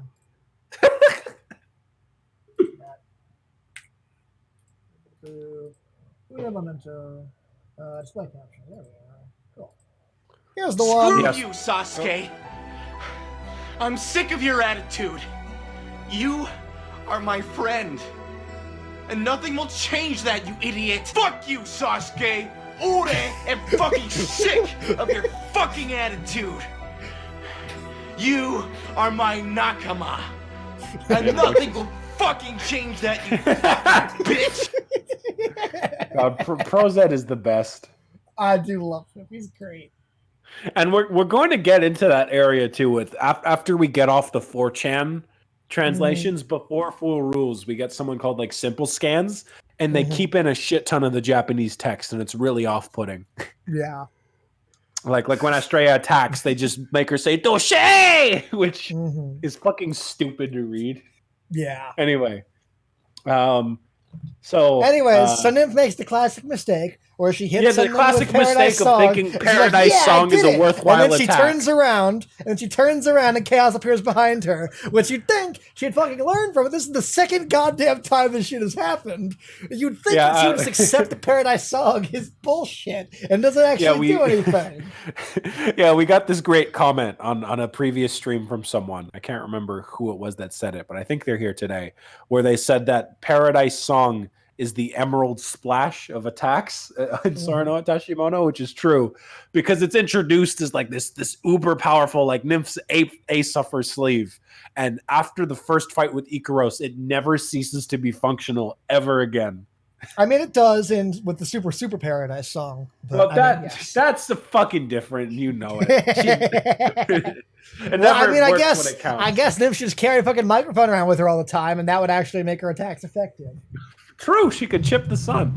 Yeah. Anyway, so Chaos is once more strangling Nymph, and she says that the reason why she came was not to kill them specifically, but just to get the variable wing core back. Because Synapse has plenty of other powerful weapons, which the variable wing core is compatible with, and how Ikaros has been able to do things like, I don't know, make the entire population of Earth disappear for a day. And the only reason she can do that is because of her core. However, Chaos admits that she doesn't really give a shit about the mission. Is that true? We're going to have to like spoiler flag that here in a second. I want to have a discussion about that. We can do that at the end after we're finished reading the chapter. Anyway, So Nymph, Chaos once again asks Nymph what is love, because she's so intrigued by how an emotion could drive an angeloid to betray their very purpose and turn against the almighty Synapse. So Baby, don't again, hurt he me. repeatedly Baby, don't asked. hurt me. No more. That takes me back. Mm. Good old early SNO memes on the internet. Didn't know what was funny. Which I then Anyway. continued, but yeah. So as Nymph is unable to answer her, Chaos decides to go back into torturing and uses Medusa to turn into all of Nymph's friends. Like she turns into Mikako, into Sugata, into Sohara, calling Nymph a failure and saying that they hate her. But then finally, she turns into Tomoki and says the very familiar line, "Nymph, I'm scrapping you. You wingless failure." Her like dead eyes here, like just fucking. Yeah, the anime really didn't like sell her. Yeah, so you could even see like the static on the screen, like showing like her broken mentality, and then just the fucking army of Tomokis surrounding her to pull her apart. Then we cut to the real Tomoki, who's enjoying a meal with Sohara at Royful Restaurant. Is that funny, or is that like? I don't know. I just felt like reading the name. Okay, but you like laughed afterwards. I thought I thought you had like, oh man, like this is an obvious play on the actual Japanese company of like Boyful, but as if you change one letter, what a fucking hack. It probably is, but I don't know. It just put a smile on my face. Anyway, I don't know what would be. I don't want to know what would be served at Boyful. Like a rabbit hole I don't want to go down. Okay, all right, moving on. Sohara and Tomoki hear the noise going from the battle, but they more or less just shrug it off, like, oh, it's probably construction work. But Tomoki's complaining, like, Nymph fucking destroyed my house again. What am I gonna do? I do like that bit of continuity. I do like acknowledging that. Again, like you said earlier, it adds great like build up for the later bit with Chaos. Where he like, snaps. But anyway, Sohara says that like Nymph has really been improving and like being more outgoing lately. She's really like warmed up and started enjoying herself, and says that she thinks it's because Tomoki's been a good influence on her. And Tomoki, while he's initially flustered, is like, well, when you put it that way, I guess it's not so bad. As we cut back to Nymph again being pulled apart by the army of Tomokis as she screams that she'll fucking murder Chaos. Yeah, as Chaos watches. Yeah, for all like the super creepy shots of Chaos that like do a really good job of like, you know, drawing her with like incredible like, you know, like line work and like horror shading and whatnot. I think this shot of her just like looking on this like devastation is like one of the most effective in terms of making it look fucking creepy. Like it's such a plain shot, which is what makes it so horrifying, because she's torturing someone and just looking on with like a blank aloof stare, which is fucking scary. Yeah. So I think the fact that he doesn't go into detail with that is what makes it more effective, which is weird. No, definitely. But, yeah. But that is where we leave off for this chapter. Nice. So thoughts? What a good fucking chapter. Yeah. Yeah. Like this is good shit. Reading through it, I think I really have to give the upper hand to the manga in this, because like you said, the anime is pretty much a straight adaptation and it's fine. But Chaos 1 looks way more scary here. And Absolutely. Nymph's like expressions are far more detailed, which makes like the emotional impact of this chapter much more effective than it was in the anime. Absolutely. Though the anime was able to substitute with the great voice acting, though. So strengths and weaknesses for sure, but like I mean, Daedalus' lab looks cooler in the manga. I think like Nymph's expressions, like, you know, the bit where she says like really, I think this like that full splash page like is way more effective in the manga. I think so the self-destruct thing works good in both of them. Like Chaos's reveal looks better in the manga. Fucking where's the other one? Nymph just being broken on this panel right here. I do like the manga version more. It just looks fucking great. And of course, so just like the entire chapter looks beautiful, but I would give the edge to the manga in terms of like character expressions and, you know, like telling the dramatic Definitely. story better. But Oh, the especially anime like does have yeah, like you go voice ahead. actors and like Especially when it it doesn't comes to like like Chaos's like illusions, like the expressions on like her like Mikako and Sohara and Sukita clones look like way fucking better in the manga. that's fair. Yeah. Um, let's see. Geom in the chat says, "I realize this is the second time in a row where Nymph is the damsel in distress. I think that's why the first one isn't that memorable or ages that well because this one overshadows it by a lot."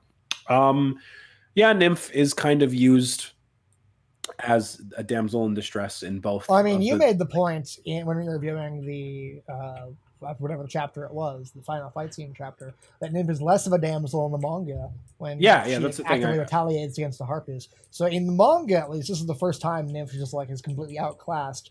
But at the same time, I'd say that like fucking there was no way she was even going to stand a paltry chance of Yeah, resistance against Chaos, regardless. Like none of them I, do. So like I'd say that it's like even though it is a I point, don't a know. fair Can we point that call her a damsel? Because like no one, kind it's of not like like. anyone else is stronger than her in this situation. Like Well, I fucking mean, if technically, if the master villain shows up and every single one of the heroes is equally helpless, do we refer to them as being damsels, or do we refer to just the villain as being super powerful?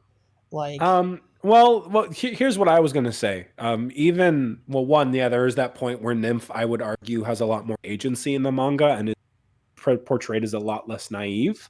mhm. Um, again, she's like, not only did she not trust the Harpies, but again, here she's the one who actually initiates the fight and immediately retaliates the moment she realizes that Chaos is a fake. Um, but also, this narratively, I think, still works because even though Nymph is getting better, she is still in a very vulnerable state. It is very much a continuation of Nymph's character arc. So having her like torn back down after she's just found like happiness in her life, I find is very effective at like adding a lot more sympathy to her, especially because Nymph's first arc in the manga wasn't that strong. Um, this I would say is like much better written than how she was first time around in the I'm gonna manga. put Just Daniel in a timeout for mentioning that. what did he say? He mentioned the chaos eating fish. Come on, He's you like, can't oh, we're abuse getting your close to power chaos like eating that. fish. Fuck you, I'm gonna time you out for that. But anyway, Sword Brian says 5 out of 10. Great because chaos, but Nymph being tortured makes it less good. Not because the chapter sucked, but by seeing Nymph or any character in SNO in pain kind of hurts. I would agree that yeah, it is hard to see them go through these things, but it's only because of how well it's written and how much you Yeah, care. no, like the writing is great, and yeah, like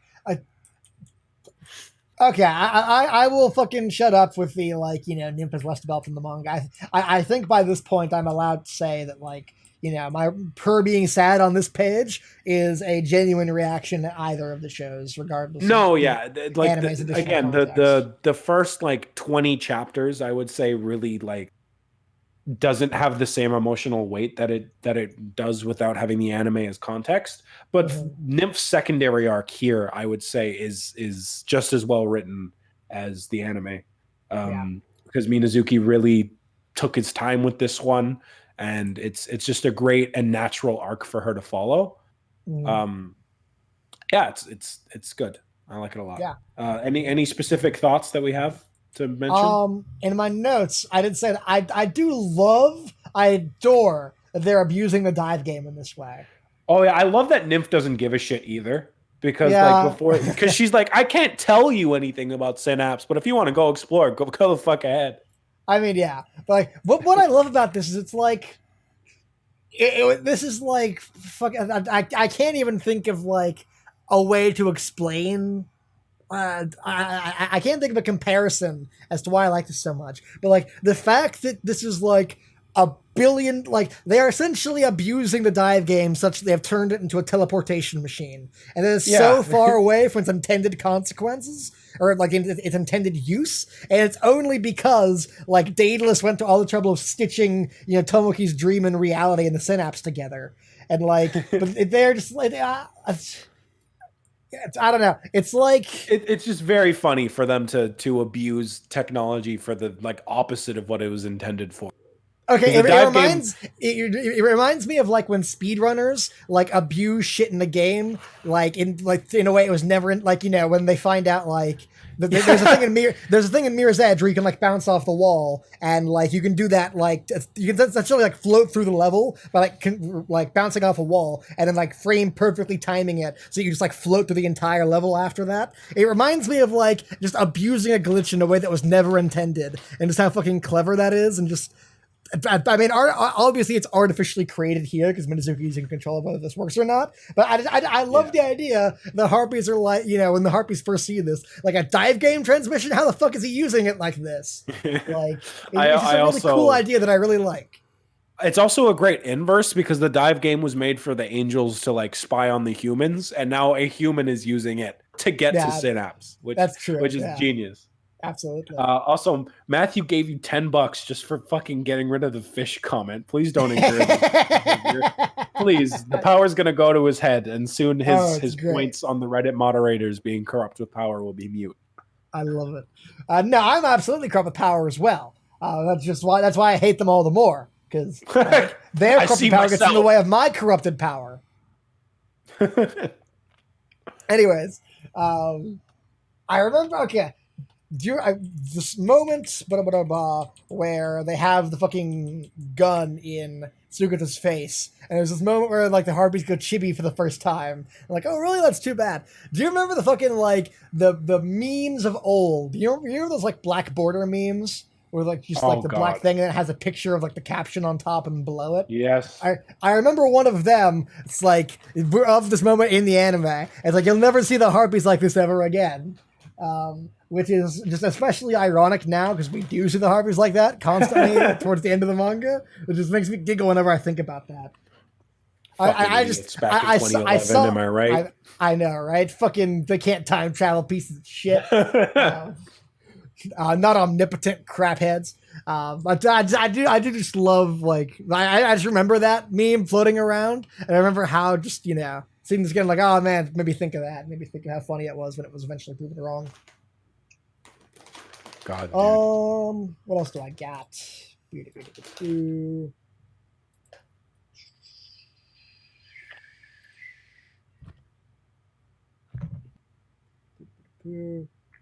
Okay. Here's a question I wrote down in my notes. How much does imprinting actually matter? Like, I think. Well, like, okay, it had fucking like Chaos not blown her cover by being really obvious right here. If Nymph had imprinted onto him, what do you think? Would she be obliged to follow her orders? Well, one, I'm not sure if you can imprint on another angel. Let's assume you can, for the sake of argument. Well, I don't. For the most part, I think that it is like, it's not like you're literally forced to obey their master orders, you know? We've never seen them like be like mind controlled to the point where they're like, yeah, no, I don't want to do what I'm doing. No, stop. The only reason Ikaros did it at the start was because like her thought process were literally like protected. She was like more or less a living doll at the start of the series. Right, yeah. However, they do feel compelled to listen to orders because it is what they were made for. It's what most of them, especially Nymph, like want out of life. They feel like it is their purpose to be ordered by a master. So they simply want to follow orders. It's in their nature. But there's, aside from like Minos fucking, you know, putting a bomb or like electrocuting them, they don't have a way of like actually forcing you to let. I mean, if he could have, then that's true. I guess the bomb wouldn't have been necessary if he could just force. Yeah, nor would the thing that he does in the Harpy arc. That's true. Yeah, he could have, you know, easily prevented the little charade that happens there. Okay, fair enough. Okay, and the last thing I have to mention is a spoiler for the entire manga. So, oh boy. So let's go ahead and put the spoiler warning on in 3, 2, 1, bop. Okay, so specifically, Chaos has a bit of exposition here, where she about the variable wing core. Yeah, and specifically Ikaros making everyone disappear. This is something I've never been quite clear on: is how Ikaros did that, whether it was a card or whether she used the rule in some way. And you said that like she couldn't have done that if she didn't have the variable wing core, which I don't think is like That's what Chaos ever says. implied. No, like the copy I have says that like Synapse has many powerful weapons other than Angeloids. For example, the one Ikaros used to make it look like all the downers disappeared, but she shouldn't have the power to use those, which makes me think that she used the rule to like wipe everyone out, and that she shouldn't have the power But the to use it. conversation is regarding the variable wing core specifically. Why? Mhm. So Well, I thought how would her like fucking battery assist her in using the rule though? well, the variable wing core isn't just a battery. It is literally like it's what allows Ikaros to constantly adapt and like self. I mean, obviously Pandora is part of that as well. But the whole reason why like Nymph and the other Angeloids couldn't do things like heal themselves is because they lack the variable wings. Mm. The variable wing core is like one of Synapse's most powerful items. It's not just a I guess this battery. is like the inevitable fucking like. Honestly, I think we could spend 1 billion years debating this because the manga gives so It's few just concrete semantics. rules. It really doesn't matter at the end of the day. Yeah, it doesn't really matter. The manga gives so few concrete rules about like what the fuck the variable wing core does. It's like my first thought when you're saying that was like, but like isn't like Seagross's self repair thing just like one of her abilities? Like how Nymph can't use like Artemis because she doesn't have Artemis installed. Like, No, it's specifically I don't stated. think it comes from the variable wing core because like Chaos gets variable wing cores at one point and she can't self repair. So, yes, she can. Can she? Yeah, she self repairs constantly. After that point, at least. I don't remember ever needing Anyway. to. And then she blew up, and so there was like, Yeah, yes. she started attempting to self repair herself. Yes, but anyway, Yes. there was after Nymph like uses like Pandora for the first time against Hiyori. There's this little bit with Daedalus where she says she shouldn't have been able to heal herself. I didn't install the variable wings in her, and it, like she's even looking at Nymph's like wing type specifically. Huh. I'll have to look at that when we get to it then. But anyway, Interesting. again, Anyways. So spoilers that's down. about it. Well, welcome back. So yeah, that is chapter 29. Really fucking good. After a string of comedy chapters, this is like just a really good dramatic chapter that works really well. I quite like it. And now it's time for chapter 30. Fuck yes, chapter 30. All you. Okay, so the chapter opens on Nymph being tortured by the army of Tomokis. Best chapter already. Fuck you. So he's like, what's going on? Daedalus says, the second generation angel has been completed. First generation that I made is nothing compared to them. And Sugita reacts to this, obviously, like, that I made? And she goes, it's all right. There's still no angel that can stand up to her. Daedalus perhaps being in self-denial right now, or in denial right now. As Ikaros arrives on the scene. And I do just love Chaos' smirk on this page. Like, huh, you think you stand a chance, punk? It's just amusing to me. Anyways, so Nymph is still like in having hallucinations in her head. Like, I'll kill you. PTSD is acting up. Yeah. So Ikaros activates battle mode and is about to shoot Chaos. She's like, what did you do to Nymph? And as she's about to fire, Chaos uses Medusa on Ikaros this time to make it look like Tomoki. And Minos just laughs at this. And she, whatever. Fake Tomoki says, Ikaros, break Nymph. That's an order. And so Ikaros, I guess this again goes against my discussion previous chapter of like how compelled we are to follow orders. As Ikaros turns to Nymph, picks her up, and like throws her away. And I do like that Minos is surprised by this. Like that plays well into reveals we'll get into later. He just goes, huh? Yeah. Huh. I didn't expect that to happen. He's still smiling, but he's just like, wow, okay. Yeah. Anyways, so Ikaros Ikaros yeets Nymph. And this bitch wingless. yeah, pretty much. So she gets yeeted into the distance. And fake Tomoki's like, hey, what are you doing? Like, are you disobeying my orders? And Ikaros is like, no, but to break Nymph, it's unthinkable. And he says, like, what are you, Ikaros? She goes, I am Master's Angeloid. Says, as punishment, break yourself, and she starts destroying herself. Meanwhile, the ground is still shaking, and Tomoki is like sits thoughtfully in his bowl for a second. It's like, Sahara, I gotta go. She's like, okay. It cuts a nymph, like, we left a crater upon impact. Which I think would just destroy her, but oh well. I mean, nymph's pretty durable. She's just... I mean, yes, but like, okay, like, Ikaros threw her up, right? Like, up into the sky. So presumably she reached like an apex point and then started falling down because of gravity. And I don't think Nymph weighs enough to make this giant fucking crater in the ground. Whatever, it's not important, but like shown in manga, dude.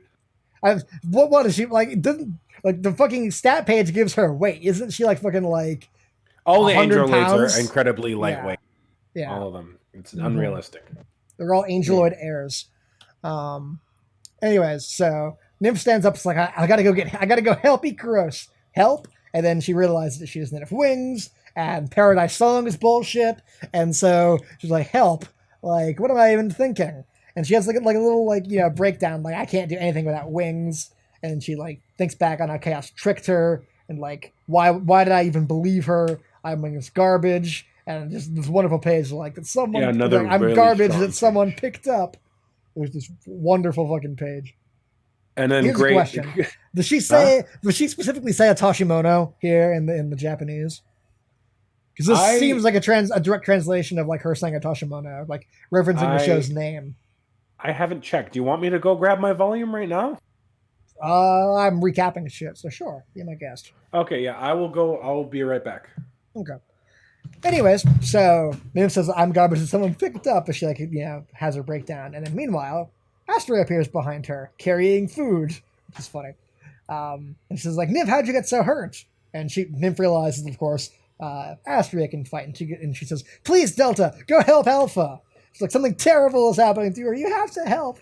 And she goes, okay, I don't really understand, but I'll go. And that's the point that Minos joins the Angeloid Skype call. And goes like, wait, Delta, this is an order. Destroy Beta.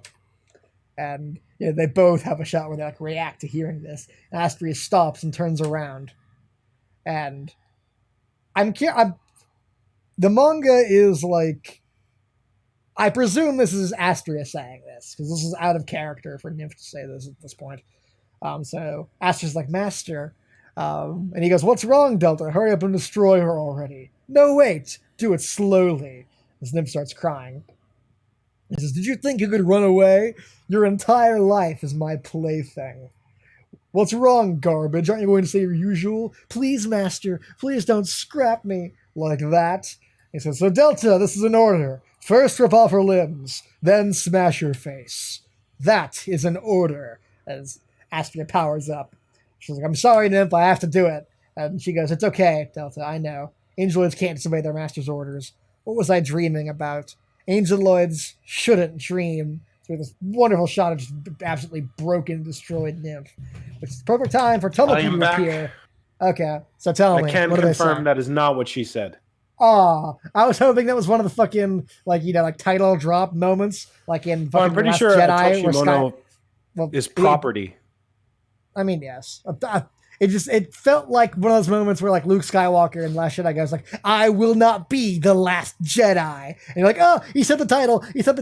And just reading that, I was like, oh man, that feels like, yeah. It feels like... When Lix just says, I am a plunderer, which is great. By the way, you should all go read Plunderer. So just Niv saying that someone picked up made me think that she said like I'm just heaven's lost property in the manga or Japanese or something. The real heaven's lost property was the friends we made along the way, yes. Which is actually true, and the actual moral of the manga. Yeah, it is the moral of the story.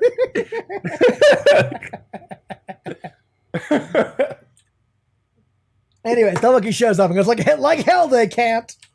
Oh, fucking this which is an page awesome is so strong. Fucking love this. This is one of like top 5 Tomoki moments right here.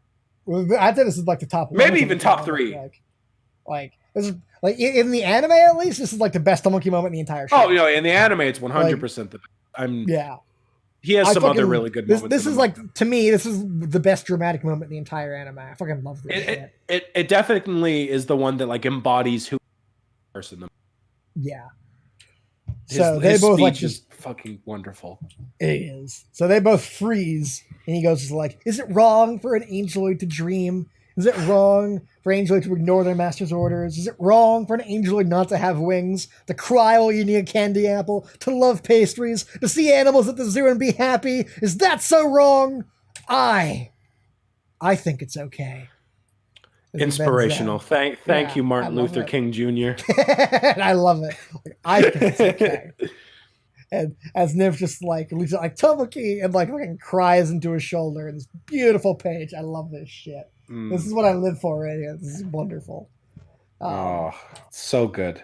It's great. And it's just a wonderful, like, in the anime, the way that like they have Niv's eyes like tearing up in that moment right before she hugs him is like the saddest thing in the world to me.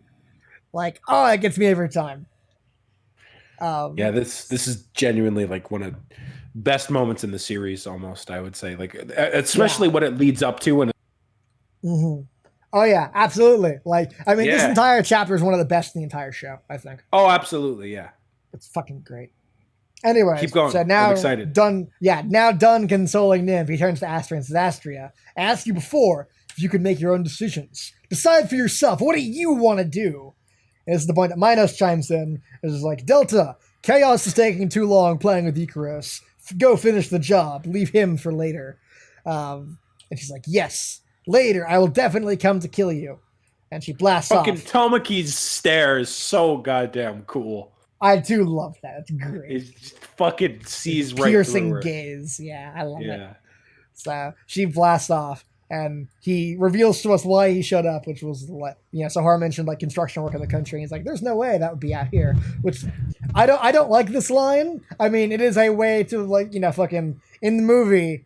I bitched in my plot hole section about like how did Tomoki know where to go after waking up randomly, and why did he come out into like the middle of a forest? So I mean, this is the line to explain away why he did that, but like in the middle of this dramatic moment, I don't think it works very well. I wish it could be easily fixed if it wasn't fucking like actual dialogue that he says out loud. If it was like a thought, it would have been fine. But it's clearly a speech bubble. So can you imagine Nymph just being like, "What the fuck?" as he goes, as she cries into his chest, like, "What the fuck's he talking about right now?" Whatever. Construction work in the countryside. Yeah, I do love it.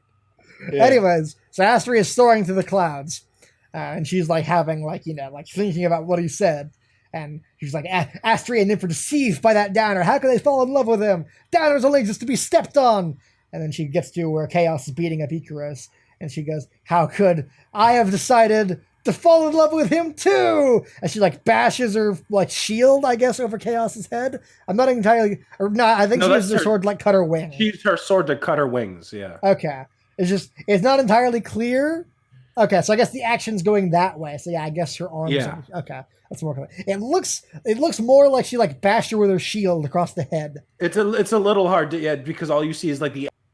Yeah, you don't see the sword in the shot, so it looks anyway. But you can see the speed lines on her arm, so you can see that she slashed it. Yeah. Right. Yeah. Anyway, so Chaos. So she like slashed one of Chaos's wings off. And I just fucking in my head like this is like fucking Thor and Thanos. Like, "You should have gone for the head." Fuck off. I mean, it's almost exactly that. Like, why did she slash her wing? Because now Chaos is going to kick the shit out of Astria, and she has like nothing. She like wasted her element of surprise. But whatever, it's a dramatic moment. Well, Astria is dumb. I mean, that's fair. As the line itself follows up. Yeah. So all of them are dumbstruck at this like change of heart. And as Minos freaks out in her ear, she's like, "Oh no, I actually only like him as a friend." It's like, "Hurry, finish off the Uranus Queen. Are you listening, Delta?" And she like breaks her fucking chain, which is love it. Way cooler in the anime. I'm gonna say that right now. Well, I don't like it as much in the manga. That's because the anime like made filled the whole screen. Like this could have used a double page spread. Absolutely. Like this is a big moment. Like this, if anything deserved the double page spread, it would be Astria breaking her own chain. Definitely, yeah. And we also only get like Minos's and Icarus's reaction to that. Whereas in the anime, like after she breaks her own chain, like the entire screen fills with reactions to like show you how fucking awesome what she just did was. So like just the fact that it's like it's not relegated to a side panel per se, but this really should have been like the focus of the page, and it is almost like shoved off to the side right here. This is an awesome fucking moment. Like, you know, Astria really is the only angeloid who would ever break her own chain. Like even when Nymph was about to die because of the bomb on her collar, like the thought of breaking her own chain didn't even cross her mind. Like she just accepted that she was going to die. So the fact that Astrid did this like independently of her own volition is a great fucking like character moment for her. Yeah, it's a great thing that so really like as you said, like Astrid kind of goes along the same character progression as Nymph does initially, where it's like comes to kill Tomoki, it starts to like him, betrays Synapse. But whereas Nymph like needed assistance to like cut ties with the Synapse, because like you said, she still like couldn't really betray Minos on her own without getting that support that she needed. Astrea is just like fuck Synapse, which is great. It really, again, it helps to separate her and be like, okay, so this arc was going somewhere different, and it's a lot more fitting for her, and I love her. She's great. Yeah, and I will say I do like. One of the best, like, the thing that, like, made this moment for me in the anime was, like, there's a scene building up as, like, the tension rises, as the music gets louder, and, like, we hear Minos yelling in her ear, and we hear, like, Tomoki going, like, decide for yourself in her memories, as, like, Chaos talks to her. Like, everyone's, like, yelling at her ear to, like, make a decision. And then, after she breaks her own chain, like, that's, like, the height of the tension, and everything gets quiet, and she just, like, breathes for a couple seconds, and, like, and like she like like catches her breath and like like that's the moment where she like like goes into battle mode against Chaos. That's like the apex of the after the tension like apex that's the dispersal moment where like everything's been decided. It's just fucking cool, and there is no like her catching her breath panel. We go like right into the fight with her, which I think is less cool in the anime or in the manga. That's fair. Yeah. And I did just want to play that moment really quick just because it is so fucking cool. So. Hopefully I won't get fucking copyright struck for this. Oh god, it's the dub. Hold on. I need to fix this. We know momentum. My ears! Yeah, I know, right?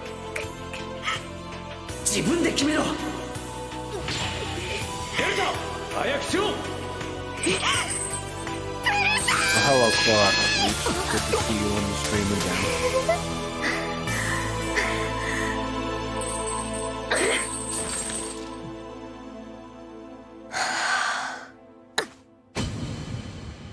Like, that's the coolest thing ever. I fucking love that. And it is worse in the manga, unfortunately.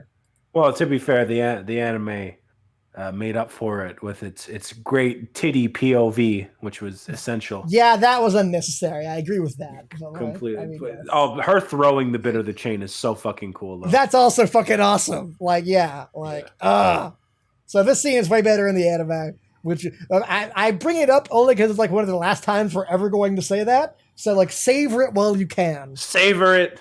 I know, right? Like Astria and the worm. Savor it slowly. Anyways, so Chaos immediately, like, fucking appears behind her. Like, oh, that's surprising. You cut your own chain. So tell me, is that love? And she goes, I don't know. I'm stupid. But this is my own decision. My own decision! And that's the end of the chapter. Fucking love the shield bash she does, by the way, on Chaos there. Mm-hmm. But fucking great chapter. Oh god, yes. Like, amazing. This is fantastic. This is it's funny because one of the best because chapters in the whole manga. It's interesting because like the manga does like the Nymph portion better, and then like the anime does the Astrea portion better. Mm-hmm. Yeah, I'd agree with that. Yeah. But fuck yeah, this is actually just one of the best chapters. Yeah, absolutely. It's so good. So like we reach an emotional climax for so many characters all at this point where they all hit a peak of development, and then we get to see like a genuine Tomoki moment where he's played completely straight, which is always phenomenal.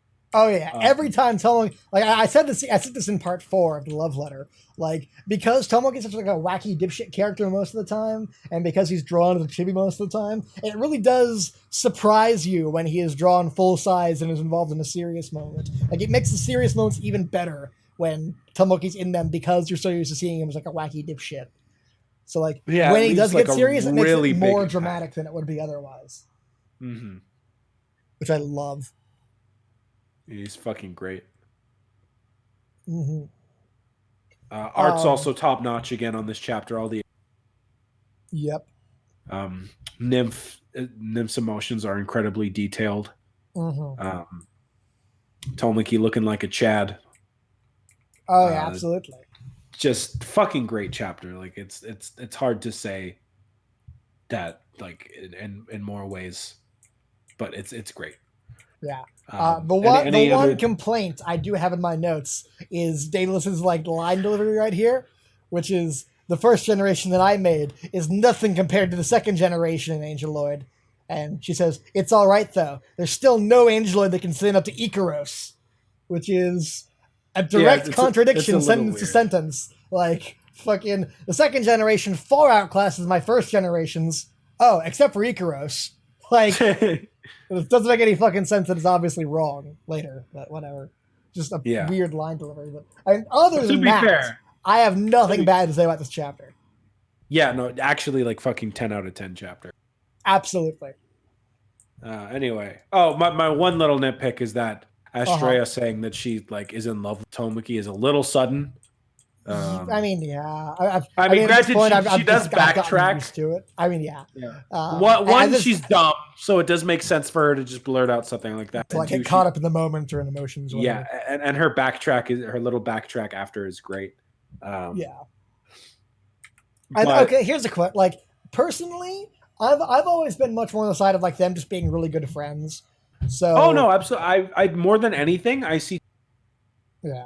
So I guess like vague spoilers, like later in the manga when she says like I love you, like it's always just felt out of place to me. I mean, I get it, but it feels okay. Her like being in love with Tomoki feels way more like the fucking story contriving it to be that way than as a natural result of their character interactions. Like I would say SnO is one of like the best series in terms of like giving validity to its harem, because like most of the characters have a genuinely good reason to love Tomoki. Right. Just because Astrea is the least in that regard.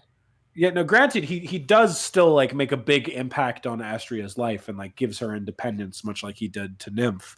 But it's just because he spent so much less time with her, and because of the two's chemistry, that like it doesn't seem like she'd have a crush on him. They're just like they act like siblings. That's the best way I describe them. Whenever they're together, I would agree. It just they feel like that they'd be the least likely to get together out of all the potential ships. Yep, absolutely. Yeah, but it's whatever. It's a harem show. I'm not big on Astrea saying "I love you," but whatever. I'm not big on it, but that's a bone thrown in for the Astrea fanboys. Whatever, I can live with it. It's not the again. I wouldn't have gone for that line, but it's cute here, I do really like the whole like as Minos is questioning her. Her first response is no, I meant as a friend, which is great. Also, her titties look great in that page. Just thought I'd throw that out there. Yeah, sure. Look, if you can like gawk over Nymph for like 20 minutes at the start of the stream, I can throw out one comment about her boobs. Astrea's tits are like too big. Like fuck off. I don't say that as a lower comment. Cancel Psy. It's time to cancel Psy. Fuck you. Like they are like Ikaros' tits when they okay. I guess Ikaros is a bad comparison because they're constantly changing. But like Ikaros' tits are like as like big, like as big I think as you can make them before they look stupid. I think Astrea's, especially like on pages like this, I think it just looks fucking stupid. Like they don't even look like tits stupid on this page. They look like I don't even know. They look like eggs. You're two stupid. Eggs, like that are duct taped to her like fucking armor. Like these don't look like breasts anymore. Like this is stupid at this point. You are incorrect. Everyone, tell me this is not two eggs duct taped to her armor. Make lies and slander about Psy on Twitter. Get his dead channel canceled. Yeah. I am not opposed to characters having breasts. I am attracted to that like anyone else, but like Astrea. Right. I see zero evidence of this so far. I like Tomoko, and she's got huge tits. Only in the anime. In the manga, she's tiny, which suits her much more. By the way, Well, no, I fucking like, huge tit Tomoko. I think that works better. Okay, well now we fucking flipped the script and are on completely opposite. Yes, we are. Anyway. Anyways, I bring this up only to say that, like, I am not saying this because of, like, Lolaconism or whatever the fuck. I'm saying this because Asperi's tits are too big. Look fucking stupid. No such thing. Unless we're talking about, have you not seen, like, Mach and Key? I was going to say, unless we're talking Mach and Key or, like, what's it called? Like, Valkyrie Drive? Valkyrie Drive, Sekiri. Like, yeah. I think this falls into, like, Sekiri territory right here. It's not quite there, but it's on the cusp. Anyway, moving on from the titty discussion. Next chapter? Sure. All right, just everyone's favorite thing to come after a dramatic thing. A bonus chapter. Yeah! Yeah! So, when last we left off, Astri and Chaos are getting ready to fight. But I guess in the meantime, they decided to put that on pause and do it again next Tuesday. And so everyone went home, and now they're doing this instead. Yeah. But yeah, this is the bonus chapters more or less don't have a specific place in continuity, which makes them frustrating at times, especially with the next one. Only because we're nerds who care about continuity. Everyone else hey, funny chapter, yay. True, but sometimes they have important bits of character, again, the Icaros watermelon thing. Or the next chapter with Estrella that we'll see, where without being able to firmly place that in the timeline, it makes it difficult to because if the next chapter with Estrella had come before this fight, it'd add more credence to her crush on Tomoki. That's fair. But anyway, so this one is another Northwind in the Sun chapter, if you remember the last one. And the previous one, Tomoki locked himself in the bathroom. This time, it's in his bedroom. He won't come out of the closet, which is unfortunate. Oh, yeah. very, very unfortunate wording. My favorite thing is Nip's reaction just again. Oh, yeah. Again. So Tomoki is sitting in his closet. He's moved all his shit in there, just like he did with the bathroom. Just reading Judas once again, just like in the previous chapter, because Minazuki loves to fucking shill his own shit, like his mother's basement. Who I'm friends with, by the way. Jeff's a great guy. Just want to throw that out there so no one thinks. I love you, Jeff. He occasionally makes very good videos. I would say they're of a very consistent quality, and I love his stuff. And that's not just because he pays me. Granted, I haven't watched him recently, but some of his videos are really good, and some of them you can tell he made just because it's a popular thing right now that people are talking about. Oh, that's interesting coming from 10DYDK, man. I never liked making 10DYDKs. I made 10DYDKs to fund well, there we go! There I don't know. Anyway. I always at least tried to make my boring shitty content interesting. Okay. Anyway. Speaking of boring shitty content, let's continue the stream. So I thought you were going to continue reading the chapter. I was like, fuck you, Minazuki's awesome. No, I would never insult Minazuki. Only you. I thought that's where you were going. No. Anyway, Tomoki refuses to leave the closet. And this time, Ikaros says, well, rather than forcing him out, this time I've reflected on how the last situation turned out, so I've decided to support him. And so she pushes a button on the remote, which fucking puts him in a cradle, and she literally babies him. No, I think it just lowers down the spinning carousel, and then the rest of it is Tomoki's imagination. Are you sure it's his imagination? I think so. After he put on the dress, it wouldn't fucking surprise me that he would have a fucking baby outfit. I mean, it's gone in the next panel, so I assume he's just imagining this. Fair. Either way, interesting imagination, Tomoki. But they're like, oh, he seems to be enjoying this. But what are we going to do about food? We can't just leave him in there. So what is this author comment at the bottom? What are they doing? I don't know. What is that there originally? Is that a translation for something? Is that I'm not gonna bother. Is the author just just fucking I have no idea what's going on right now, guys? Yeah, it might be Suminazuki. What the fuck am I? Because there. Remember that extra chapter? I think it's one of them added in by the people who scamlated it. Yeah, it could be the scanlation, but then there's like the shit That's that my Minazuki immediate left, thought. that other extra chapter. Remember where he just put "I'm sorry" at the end of it, Maybe. which is still one of my favorite gags. Right, yeah. Anyway, so she hits the food button, which makes live like fucking octopi and fish rain on him, along with like raw meat, eggplants, and leeks and crap. Mhm. And then Nymph is like, "No, you can't feed him live food; he'll get a stomach ache." And Icarus is like, "Once again, don't worry, I've thought of that." So she turns the fucking closet into a micro. And I love that the Tomoki's immediate reaction is like, "You're not supposed to put live food in an electric stove." I As he's love about the to- octopus. Meanwhile, the octopus is like the MVP. Oh of this yeah, it's chapter. fucking. I love that it's balancing bags of chips and an egg on its head as it panics for its life. As Tomoki is screaming for them to get let out, and once again says he seems happy. Let me out! Oh, he's like- Again, I miss his voice actor for this. But the Nymph's like, "What are we gonna do when he needs to use the washroom?" And Ikaros is like, "Don't worry, I've thought of that." So she hits a button. Water pours into the room and sweeps Tomoki down the drain. And the This chapter is ends with the him coming out. third of the sewer. time that Tomoki comes out of the sewer drain in this show. And it will not be the last. Yeah. Anyway, next extra chapter. So, yeah, do we have any thoughts on this chapter? It's fine. It's I- not exceptionally funny. Yeah. It's fine. I agree. Yeah, it's fine. I like the first That's North it. Wind and the Sun more. Yeah, I'd agree. But it's not bad. It's like, it's a bonus chapter. It's hard to complain about. That's fair. Anyways, 30.2. Again, we get the famous recap from last time. Mhm. So I love that gag. You're reading this one, right? Or do you want That's me to fair. do it Yeah, again? that's fair.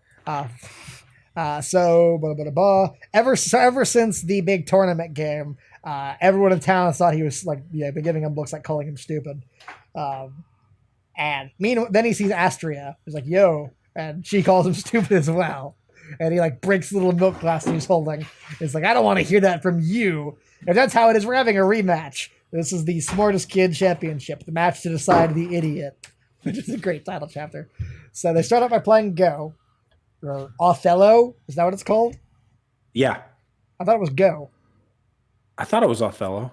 Pretty sure it's I've Othello. I've never heard the word Othello before. You've never heard Othello? No. No, it's I thought the Japanese game with like the red and the black and white tiles was called Go. Go board game. I found out. no, Yeah, Othello. that's what it's called. The game of Go. No, it's called Othello. I just looked it up. Othello. Google Othello game. Am I spelling it wrong? O-T-H-E-L. No, I'm. All It's I see also little images. apparently it's like also a play. called reversing. Okay, so apparently it goes. Othello. All I see is a play. What? Did you add game after it? No, I did not. Othello game. Okay, yeah, so I guess it's the same thing. I have no clue. No, Whatever, it's the same thing. It also apparently goes by reversing, according to Wikipedia. Whatever, I don't care. So they play a game whose name is in flux. And so Astrid has no clue what she's doing. And so he's like, she has no clue how to play the game. I'll win by default. And I can say you're stupid. And she goes, "Hey, so what do I do?" And he goes, "Oh, well, the correct decision would be to turn this tile here." And she says, "And then? Well, then, I guess the next smartest move would be to do this right here, and then that right there. And then sometime later, he has played the game for her to the point that he is now lost." And so Astria wins, going Stu, Baka. And then he pulls out Shogi. Pulls out Shogi. Astria can't even read the kanji. So Tomoki flat out stomps her, and then she pulls out another game. He's like, "Oh yeah, bring it on." So they sit here for a while, and Nim brings up the very valid point, which how does this prove that one of you is smarter? And then Icarus stops her, "No, don't interrupt them." I love that so much. They fucking play. I just realized they're playing Street Fighter on the PS1. Absolutely. So they play Street Fighter. They play baseball. I do miss the bit where it crashes through Sahara's window. I'm sad that's gone. When they play the game, they have to take each other on their head first, which I remember now from One Punch Man. That was good. Yeah. And then this continues, and eventually it gets to the point where Tomoki has 25 to 26 wins on Astria, so she's winning. She goes back, back, and then I so she's really like, do "What's miss next?" the Yeah, voice actors. the voice actors in this scene, great. Yeah. She goes like, "What's next? A card game?" It's like, "Oh, it's enough for a day. It's my loss." And since I lost, you want to join us for dinner? And so they all sit down and they Oh, have a I nice love how dinner. cute Estrella looks there. Oh yeah, it's adorable. Like just Yeah. so cute. So anyways, fucking nymph like turning the TV on. Like her expression there is amusing to me. Um and Public says, "Hey Astra, if you're ever hungry, you can come over here and eat anytime you want. After all, the more the merrier." And Astra like considers this and she says, "Vodka." Fucking get a shot of her huge ass Beautiful tits. page. Yeah. Fucking beautiful page. That is unfortunately spoiled by her huge ass tits. Oh, yeah, we are spoiled because Minazuki yeah. loves us too much to draw something this gorgeous. Thank you, Minazuki Sensei. It is a nice looking page. Yeah, she goes, "Vodka." And Tomoki smiles, and everyone else smiles. She says it again, like steals his food. And they get into a competition of stealing food. Nymph gets dragged into it. Ikura very quickly tries to eat her own food. And then, I love how she's like visibly eating fast. Yeah. And then Sugata and Mikiko, who are outside for some reason, also eating food. Like, they're having Yeah, fun. because it's a great gag that Sugata like repeatedly steals food from Tomoki's house. I thought the scene worked better when it was like essentially like a barbecue in the backyard with everyone there. Like, yeah, but suddenly, like, introducing these characters at the last second is just weird. That's fair, but this isn't the first time or the last that we see Sugata come over just to fucking take Tomoki's rice, so I kind of like it. That's fair. Anyways, yeah, that was that chapter. I liked it better in the anime because it directly followed the Smartest Kid competition. I think it works better as like a direct follow-up. But it's still a good chapter. Like I said, the timeline placement of it makes it kind of awkward because it's pretty unclear whether before or after the chaos fight. Right. And if it comes before, like it does in the anime, I think it's supposed to be before. A bit more. Yeah. I'd like to think it's before, but then why would Estrella be freaking out about being in the wilderness and not having any food? That's... Well, no, because she's doing that before. Like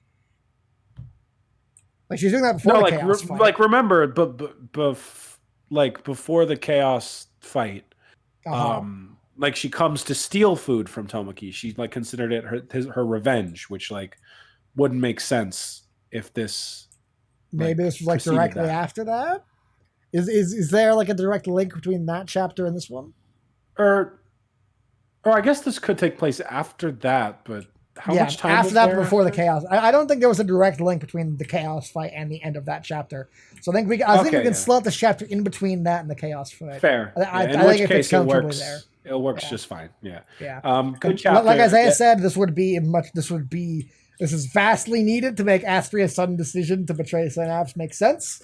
With that, this is a very vital bonus chapter, as bonus chapters go. As quite a few of them can be.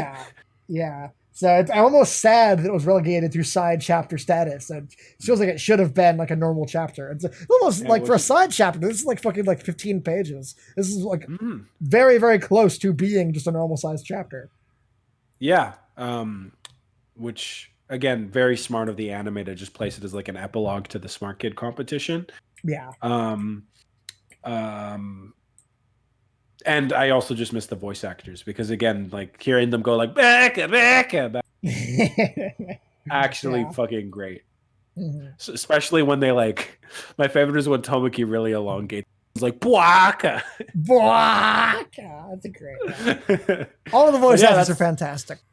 They are. But with that, we finished volume 7. Yeah, we did it. Yeah. Now we go on to chapter 31. Wait. Full thoughts on the volume. It was good. Like I said, the Tomoki, like the nymph scene down at the riverbed and Astra breaking her own chain, like some of the best concepts of the entire manga. So I mean, yeah, I'd like this. I mean, this volume was better than the last one, which was better than the one before that, which was better than the one before that. So, and we're just like on it, you know. The graph of the manga's quality is like an exponential increase. So, Like, Yeah, this is it fucking just good. keeps This is getting good better shit. and better. Yeah. Yeah. Absolutely. Speaking of, on to chapter 31. Mm-hmm. So it starts off with a great color page of the scene from the end of the last chapter. Well, Where in my copy, in my downloaded copy, we see that, or I have the front page of Shonen Ace. Shonen Ace. Oh, I have the Yeah. volume copy in mine. Yeah. So, but I actually, so for the front page of Shonen Ace, they actually used SNO on the cover for this one, which is just really good. So we get like a big color page of Ikaros with like all the chibi characters around there, which looks really nice. Oh, so your translation will probably differ a bit from mine. Probably because I remember, I think this, yeah, my scan quality of this chapter is the garbage. So, then you is probably yours have decent? a full rules one. Maybe. Mine is decent. Like, yes. Here. Like, go to like this chaos page. What is this page 5? Compare it to the one I have on the stream. Does chaos look this do the blacks look this terrible on yours? I'm waiting for your stream to catch up, Yeah. so I can actually see it. Like all Actually, the whites are like sketchy. Like yours, I think yours might everything's look, almost blurry. Wait, zoom in a bit more. Enhance. I think yours might look better than mine. Mine's really blurry. Damn. Yeah, mine's really blurry. Mine's not blurry, but it's like out. scratchy. Yeah. Yeah, they're different though. I said in my notes like the chapter scan quality is shit. Yeah, well, mine is shit too, but shit in a different way. Like yours is scratchy. I can see that now, but mine is like blurry. Like the colors are washed. And it's by I have, like I said, I have the actual chapter in front of me, and I'm looking through it, and it's fucking beautiful. But like this scan quality is so shit in comparison. Like this is why I went out of my way to buy the hard copy of the manga, but like I can't fucking read it because there's just so much. Like there's so many chapters where like all we have in English wise is just the shit translation. It's so pretty. Yeah, it's really unfortunate because Minazuki art does not get like the credit it deserves when you look at these scans. Mm-hmm. But yeah.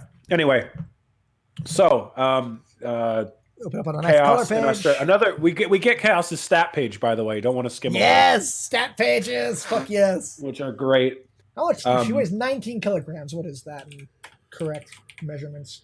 Kilograms and pounds. Chaos weighs 40 pounds. Holy fuck. Fuck, dude. You could throw her. I could curl her right now with one arm. Like that's insane. Anyway, so cut back to Chaos and Estrella fighting, and Sugita is all like, "Be honest with me. Does Estrella even stand a chance?" And Daedalus's first response is, "Well, she's stupid." Delta is Baka. And fucking I know this reaction shot of Sugita with like fucking cartoon characters behind him. Like yeah, right. The Final Fantasy cactus. Yeah. We see that associated with him multiple times by. It was at one of the shop stalls. I think I forgot to bring it up in a previous chapter.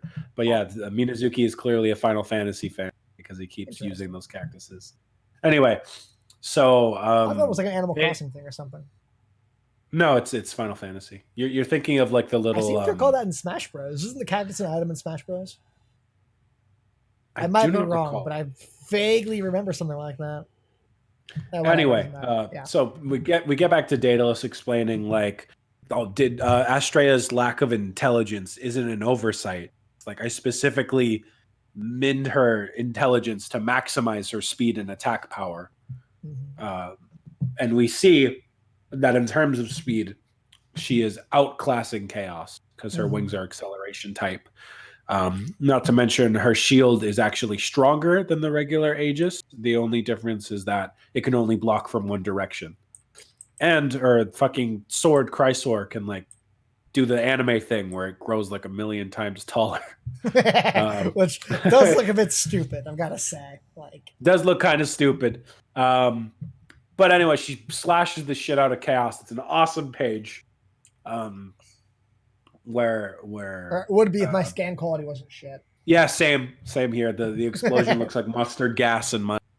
Yeah. But anyway, but it is revealed that Chaos is fine because of course she is. Daedalus wasn't. I mean, Minos wasn't fucking around when he said she was better.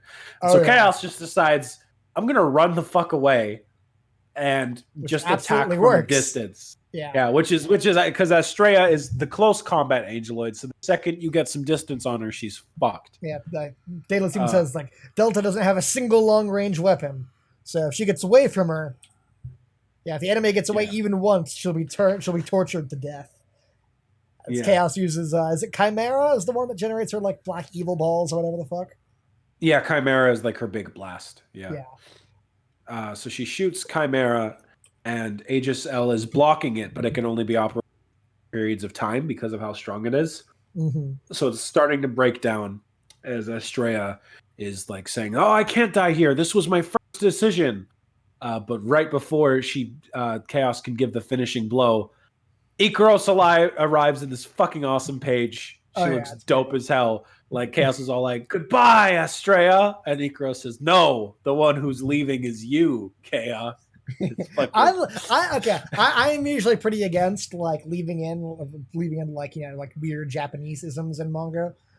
It does give like the translation a feel like amateurishness, but like it is very memorable in the anime at least that like Chaos appends all of her like names with like One-sama. So I do hear it in my head as she's like Sayonara Astreo Ne-sama as she like fucking like blasts. So I hear that in my head. So I do like that the manga included that. That's the when it comes to honorifics, I don't mind. It's just that when they start doing things like fucking leaving in Gomena Sai or Baka or fucking fucking Nakama. Yeah. That's when I start getting annoyed. Sasuke, you're my Nakama. And nothing will ever change that. Pronet is so great. I know. Also, everyone in the chat's like, wow, 40 pounds. I do have to comment like, wow, 40 pounds of Mega Moai murder power. 40 pounds of cuteness. It's true. Yeah, absolutely. It's true. Speaking of, she is very cute in this fucking panel right here. I do love Chaos. Anyways, Ikaros shows up. Do you have a download for the manga? I need to make one. I unfortunately lost all my digital copies of my manga because my old computer broke. I'm going to see if I can recover the files. I've just been super lazy about it for forever. I might zip it and put it on like... what download program do the kids use nowadays? In my day, it was MediaFire, but I have no idea if that's still active. Like Mega or something? I guess they use Mega. I don't know. I'll think of something and like upload it. I'll try to get it ready for you like by the next stream or something. Yeah. Anyway, so you get this great like Superman-esque comeback from Ikaros, which I love. She does have like a Superman pose here. You're right. Yeah, she's all like, "The one who's leaving is you, Chaos." Okay, I do prefer the anime. Like I like this shot. But I do prefer that in the anime, Chaos' like murder spree on Astra is interrupted by Ikaros attacking her. Whereas here, instead of appears just behind talking. you. Yeah, no, in the anime, in the manga, she just appears behind her and goes, "No, you."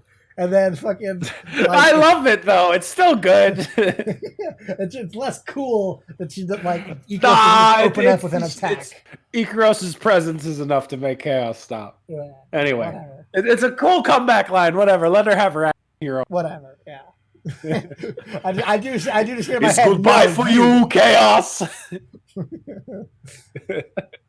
Anyway. No, you, and then you the letter. Anyway, so Chaos realizes that Ikaros has the ability to self-regenerate and in an incredibly fast period of time. And before she can even finish complimenting Ikaros, she gets grabbed by the face and blasted off, which I love. Like, yeah, I can just hear like the sound. Yeah. And the Chaos is just like, "Where are we going? What are you doing?" Ikaros more or less ignores her until she turns back into Tomoki, and she's like, "What are you doing, Ikaros?"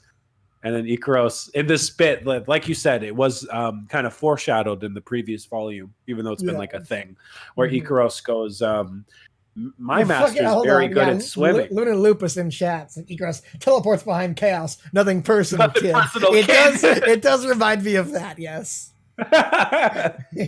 Nothing personnel, kid. Anyway, so Ikaros says, "My master's very good at swimming, but I wonder if you can swim, Chaos." She blasts her out towards the Japanese trench, which is 8,000. You skip over the best part, which is Chaos's reaction. Nani! No. Like, she doesn't say Nani. In the anime, I know, it's just like, her face. Yeah, but like fucking Ikaros goes like, "Master is an excellent swimmer." Cass goes, "Huh?" Like, eh? Like, and like, what are you talking about right now? So If the anime just like chaos is like, eh? Like, it's really fucking funny to me. Anyway, so they blast over to the Japanese. The Mariana Trench, which is the deepest point in our ocean, and funnily enough, where Megatron got dropped in the second Transformers movie, which makes Chaos the second evil robot to be dunked down there. Wait, when did the first Transformers movie come out again? Like 2007. Fuck, so it did predate us. It's been a while. We can't say Hollywood copied them. Yeah. Anyway, I'm actually it's curious. important. Transformers 1 Michael Bay release. I want to find out. Yeah, 2007. Didn't they drop? So yes. Didn't they drop him in at the start of 2 though? I think they ended 1 by dropping him in there. They might. I mean, I think even with 2, I think because 2 only came out like 2 came out in 2009. And this has got to be 2010 or 2011 by this point. God, I'm so glad those fucking movies are done.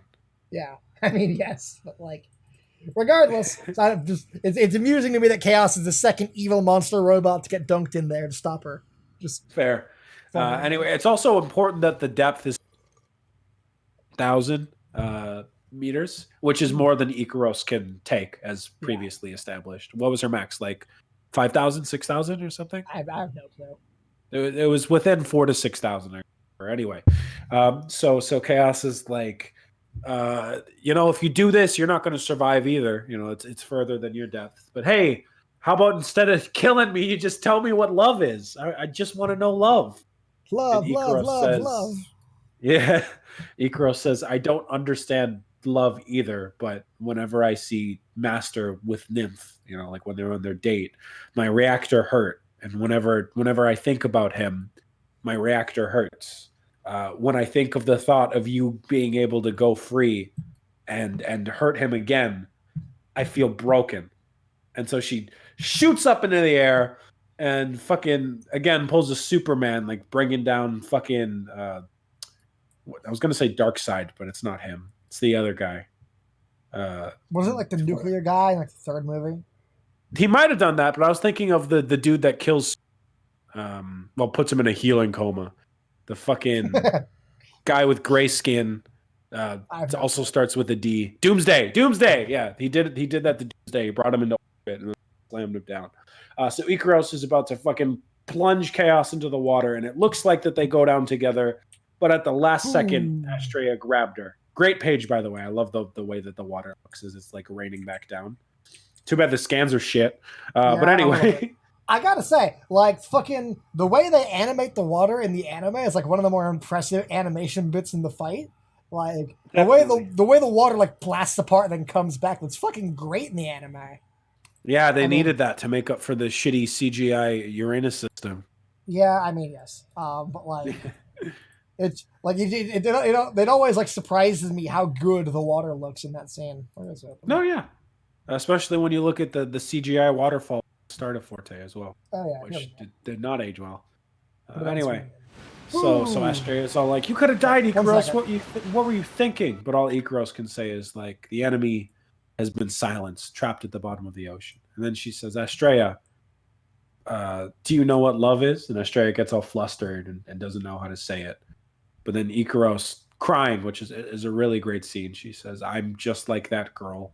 I just want you to take me to see Master." It's a really great moment of weakness that we don't normally see from Ikaros. Mm-hmm. All right, so Sukata's finally back home. And when he comes inside, he missed this and sees everyone fucking Tomoki just bashed their heads in. Mm-hmm. I think Zahori's got like a medical kit. I think that's funny. Right? Because they fucking broke through his roof when they came back down.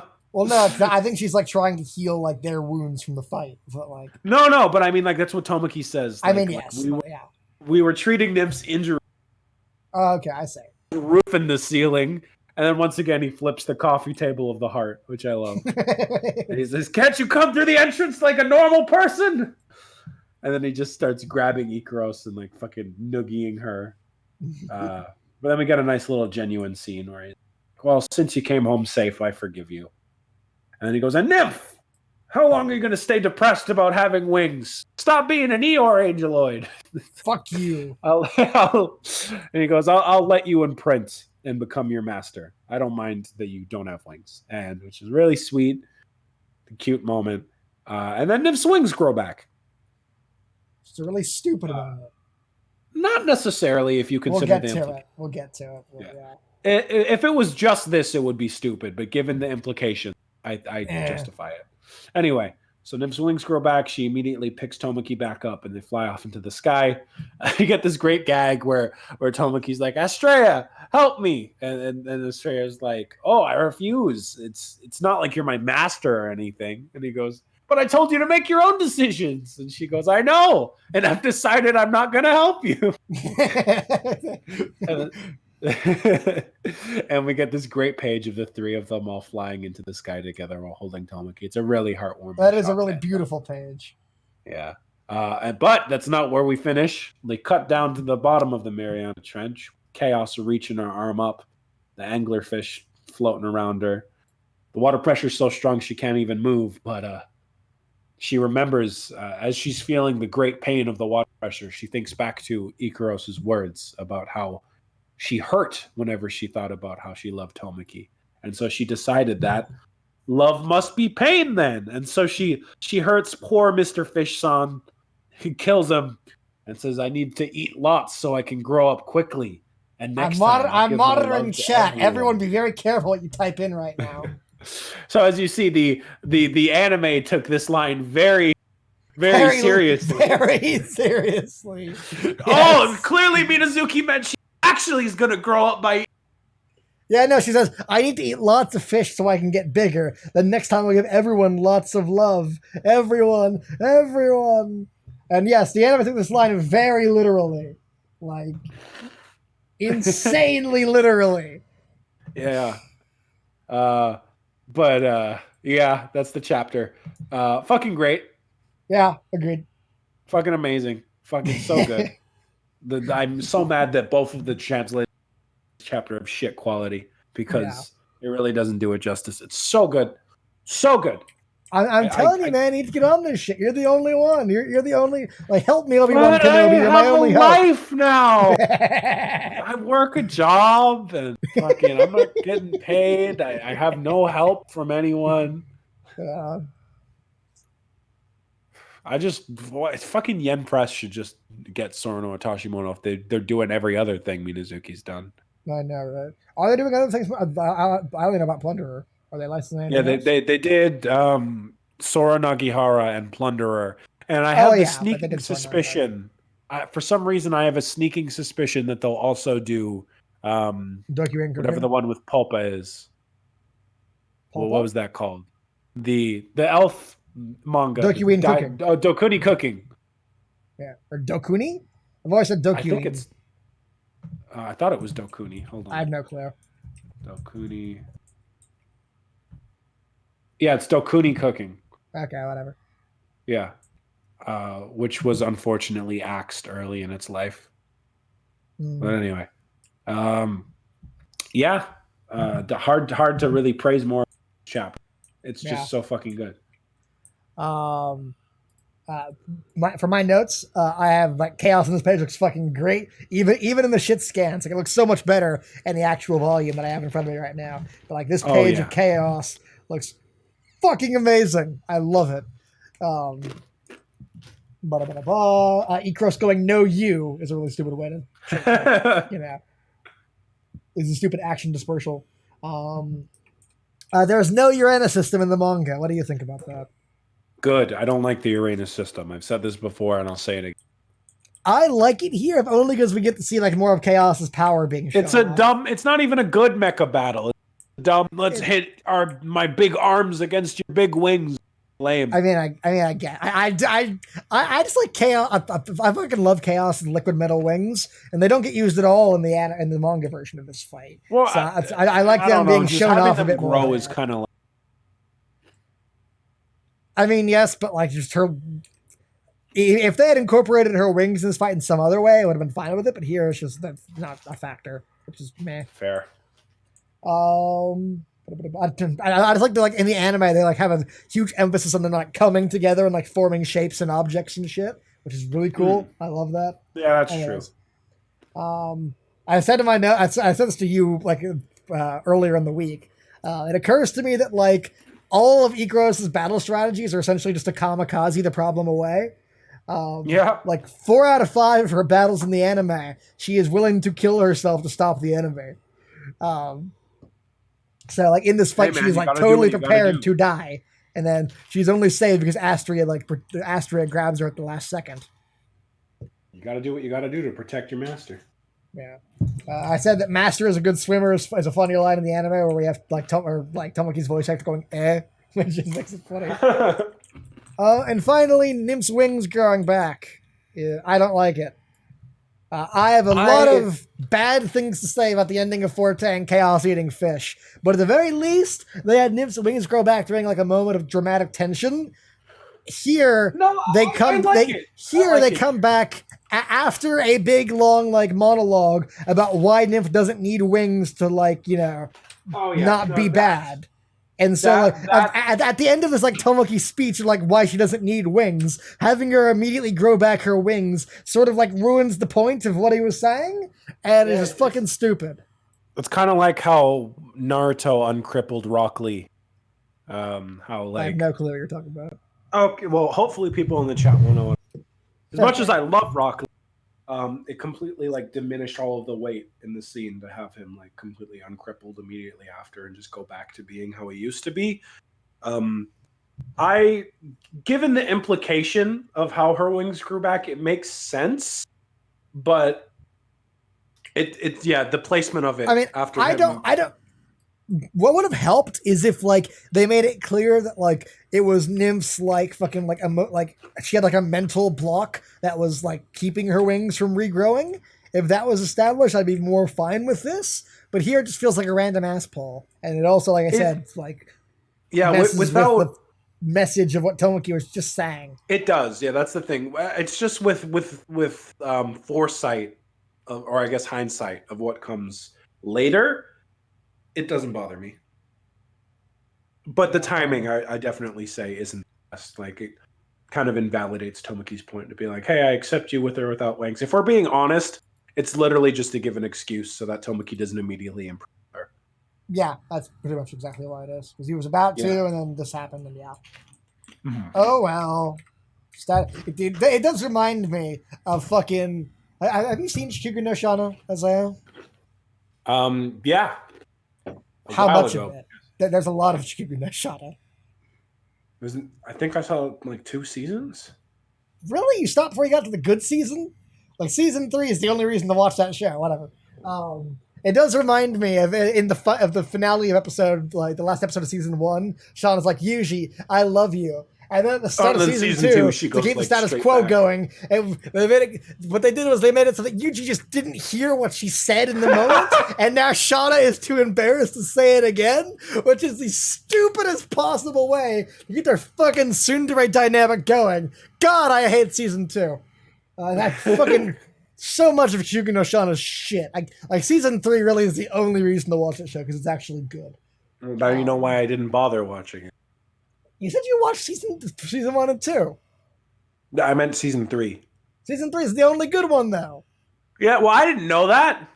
Season 3 is great. Like, because in season 3, like, I've said before that, like, one of my metrics for a good tsundere is that it's a character flaw that should eventually be overcome. Yes, and so having Shauna revert her character development at the start of season 2 is fucking stupid. But in season 3, she, like, is actively, like, like, she will say to anyone who asks, like, yes, I love Yuji, and she's, like, fighting for him, even though, like, Yuji is now cooperating with the enemies and, like, it's working for them. It's fucking, like, awesome, like... Romeo and Juliet dynamic, except they're being kept apart by their like differing ideologies rather than their family. It's fucking legit. I love season 3 of Shauna. But cool, yeah. Well, other than that, I think that's the last point we have about this chapter. Yeah. Yeah, that's all I got. Real quick, just to see if I've missed anything. Fish. What? I said I'm just gonna look real quick if we missed. Was anything about fish? Yeah. Yeah. Let's see. Also, hang up and recall because you're blipping again. Of course it is. Where's the hang up button? But it's the big red fucking button. It's the big red obvious button that says leave call. It's weird how Discord only does this like specifically after an hour passes. Yeah, it's odd. Whatever. Yeah. Anyway, Luna Lapis said Red Bull gives you wings. That's how Nymph did it. That's how Nymph did it. Vapor Weeb said, "How do we know what parts of Angeloids are bio-like or mechanical?" I don't really think it's one or the other. It's made up just science bullshit. Yeah, it's said that they have incredibly realistic skin and shit, and yet we also see them like crack when they take damage. So it's anime bullshit. It really doesn't matter. Yeah. Doesn't SNO have a thing where Tomiki doesn't hear one of them say they love him, or it's implied he pretends not to hear? Where is that at? Don't remember that. If you can provide a specific reference, we can discuss that. I don't remember that happening. I can't think. Someone says they love him and he pretends not to hear. I mean, like he goes like a little into denial about like Hiyori liking him, but then he just confronts that the next day. Yeah, if you can provide a reference, we'll talk about it, but I have no clue what we're talking about. Yeah.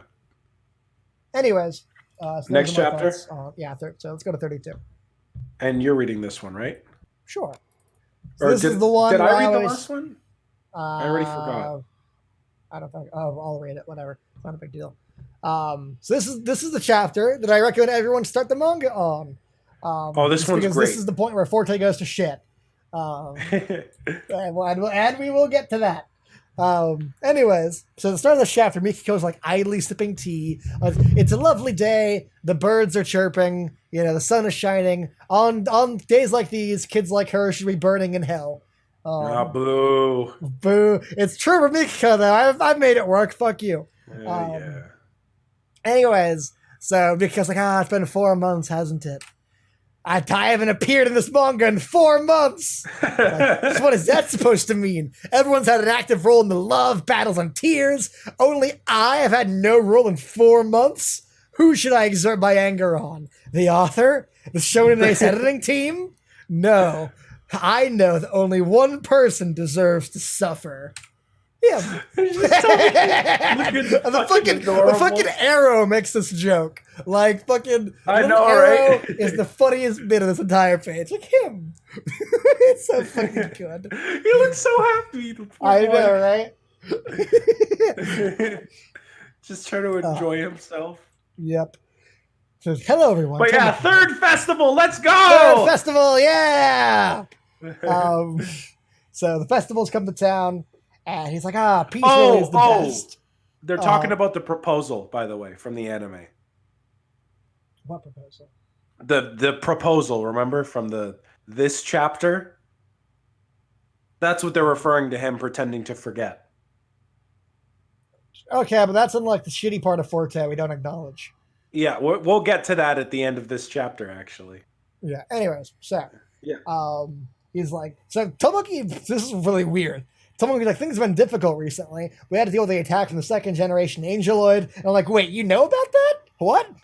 He knows it happened, but he doesn't know that it's chaos. I guess, but like, it's weird to hear that Tomoki like is like, you're just aware of that.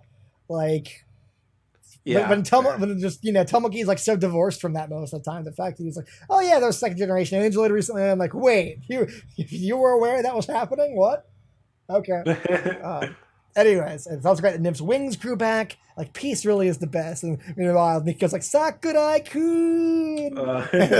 Fucking Zero appears. Zero. Like, yes. I come even if it's not summer. I come even if it's fall. Like, yeah! I love that, too. They're like, great. It's not even a summer festival. He's like, we'll fucking do this shit whenever. Who cares? So Mikiko's like, oh yeah, this year's attraction will be, and then for such a big plot point, it's weird they like shove this into like a tiny little corner way off on the page. Like, oh, by the way, all the girls go over here. Anyways, this year's attraction will be a yo-yo catching showdown.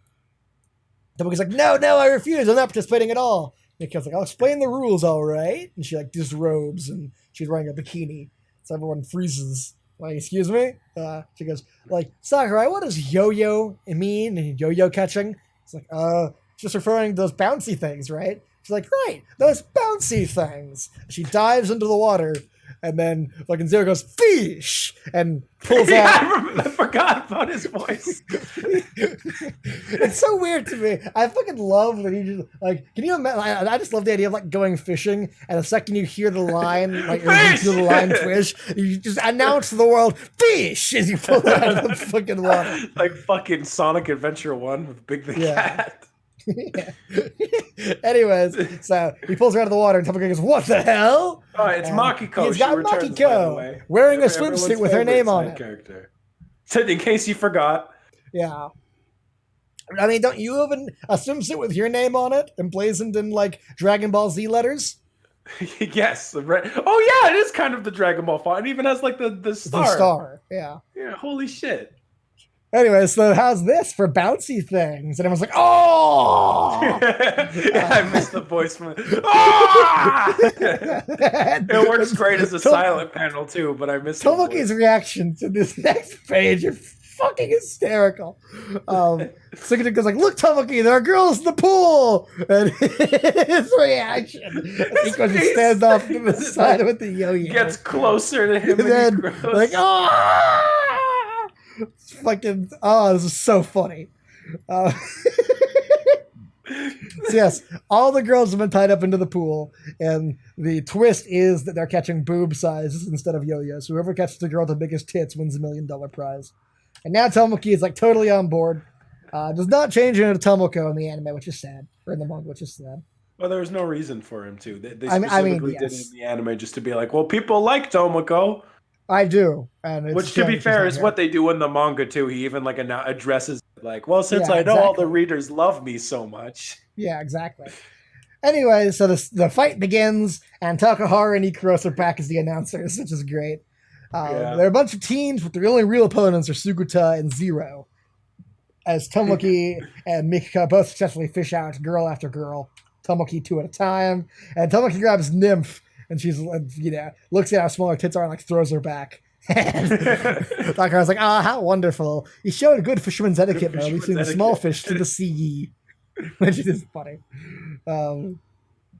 She's like, I have no time to be playing around. I need to aim larger. He sees Astria. It's like, yes, this will definitely nail me the prize. And Mikiko appears beside him, like, by the way, you can obstruct your opponents. And, like, one punches him.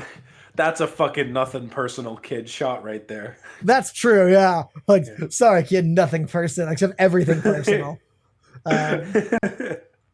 So Tomoki gets the shit beaten out of him. And even though they try their best, Mikiko's there with like new weapons and it's constantly one-upping them.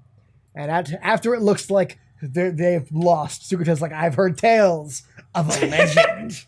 Which is a really wait, you're underselling it. Be my guest. Be my guest. Yeah, Tomoki's all like, are we gonna lose like this? Is there even anything that exists bigger than Astrea? And then Sukuta adjusts his glasses and he's like, by the way, I've heard of her legend. This is the point where Sohara is confirmed to be the bustiest girl. Yes. Because she's still growing. There's a legend that she lives in this pool. Her size easily crushes everything else, and even now she is still growing larger. Pam, she like leaps out of the water like a dolphin. Fucking great page, by the way. It is a great page, yes. It's so stupid, but it's drawn so serious. I know. Yeah, the next page, huge boobs. So now we're on a raft in the middle of the ocean. And this is so great. I love it. Tomoki's like, starboard side, damage! Damn it, the rudder isn't responding! He's like, go, Tomoki! Leave the boat to me! Like, okay, senpai, once I got back, I was thinking of proposing. As he dives into the water, it'll be fine. Just tie it with rope. Wait for me, Ikaros. Once I get home, I'll give you a bouquet! So where it breaks the ropes. And Tomoki reacts, he's like, wait for a bouquet. And so Aurora karate chops the shit out of him. We flash forward to Ikaros in like her widow's dress, like doing like a does he love me? Does he love me not? Or whatever the hell. And then the mailman comes and she runs to the mail and she gets her war letter from Tomoki. And it's like, Ikaros, how are you? I'm fine. Are you eating properly? The watermelons in the garden well? Icarus, I'm sorry. I'm afraid I won't be able to come home. Icarus starts crying. He says, but I have no regrets.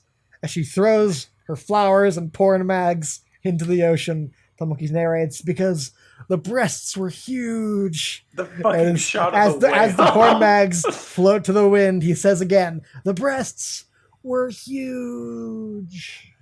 The fucking and we cut whale to Tomoki jumping dead. out is what kills me. the whale is the best part, yes. And we cut to Tomoki dead. And Nikiko wins! Yay!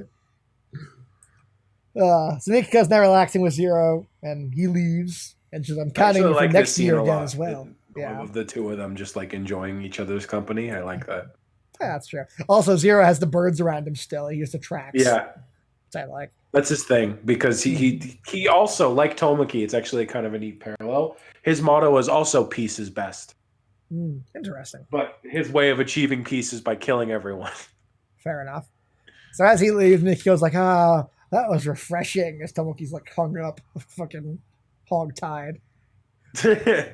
Pervert Sakura, enemy of women, divine punishment. Divine punishment. And her little like reaction, like, that's great.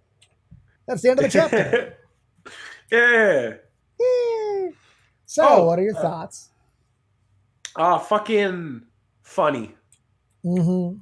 Not as funny as some of the other chapters in Volume 7. Yeah, it's not as good as like the watermelon one.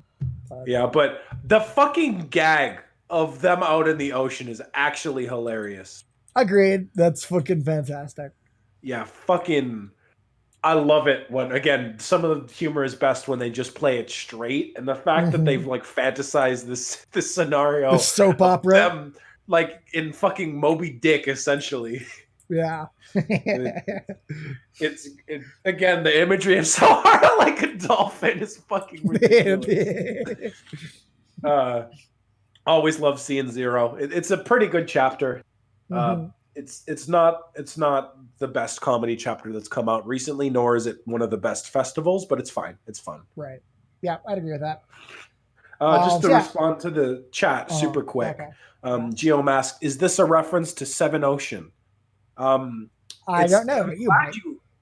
I'm glad you asked that. For those who don't know, Seven Ocean was the series that Minazuki did immediately prior to Sorano and Tashimono. In fact, the first few chapters came out around the same time.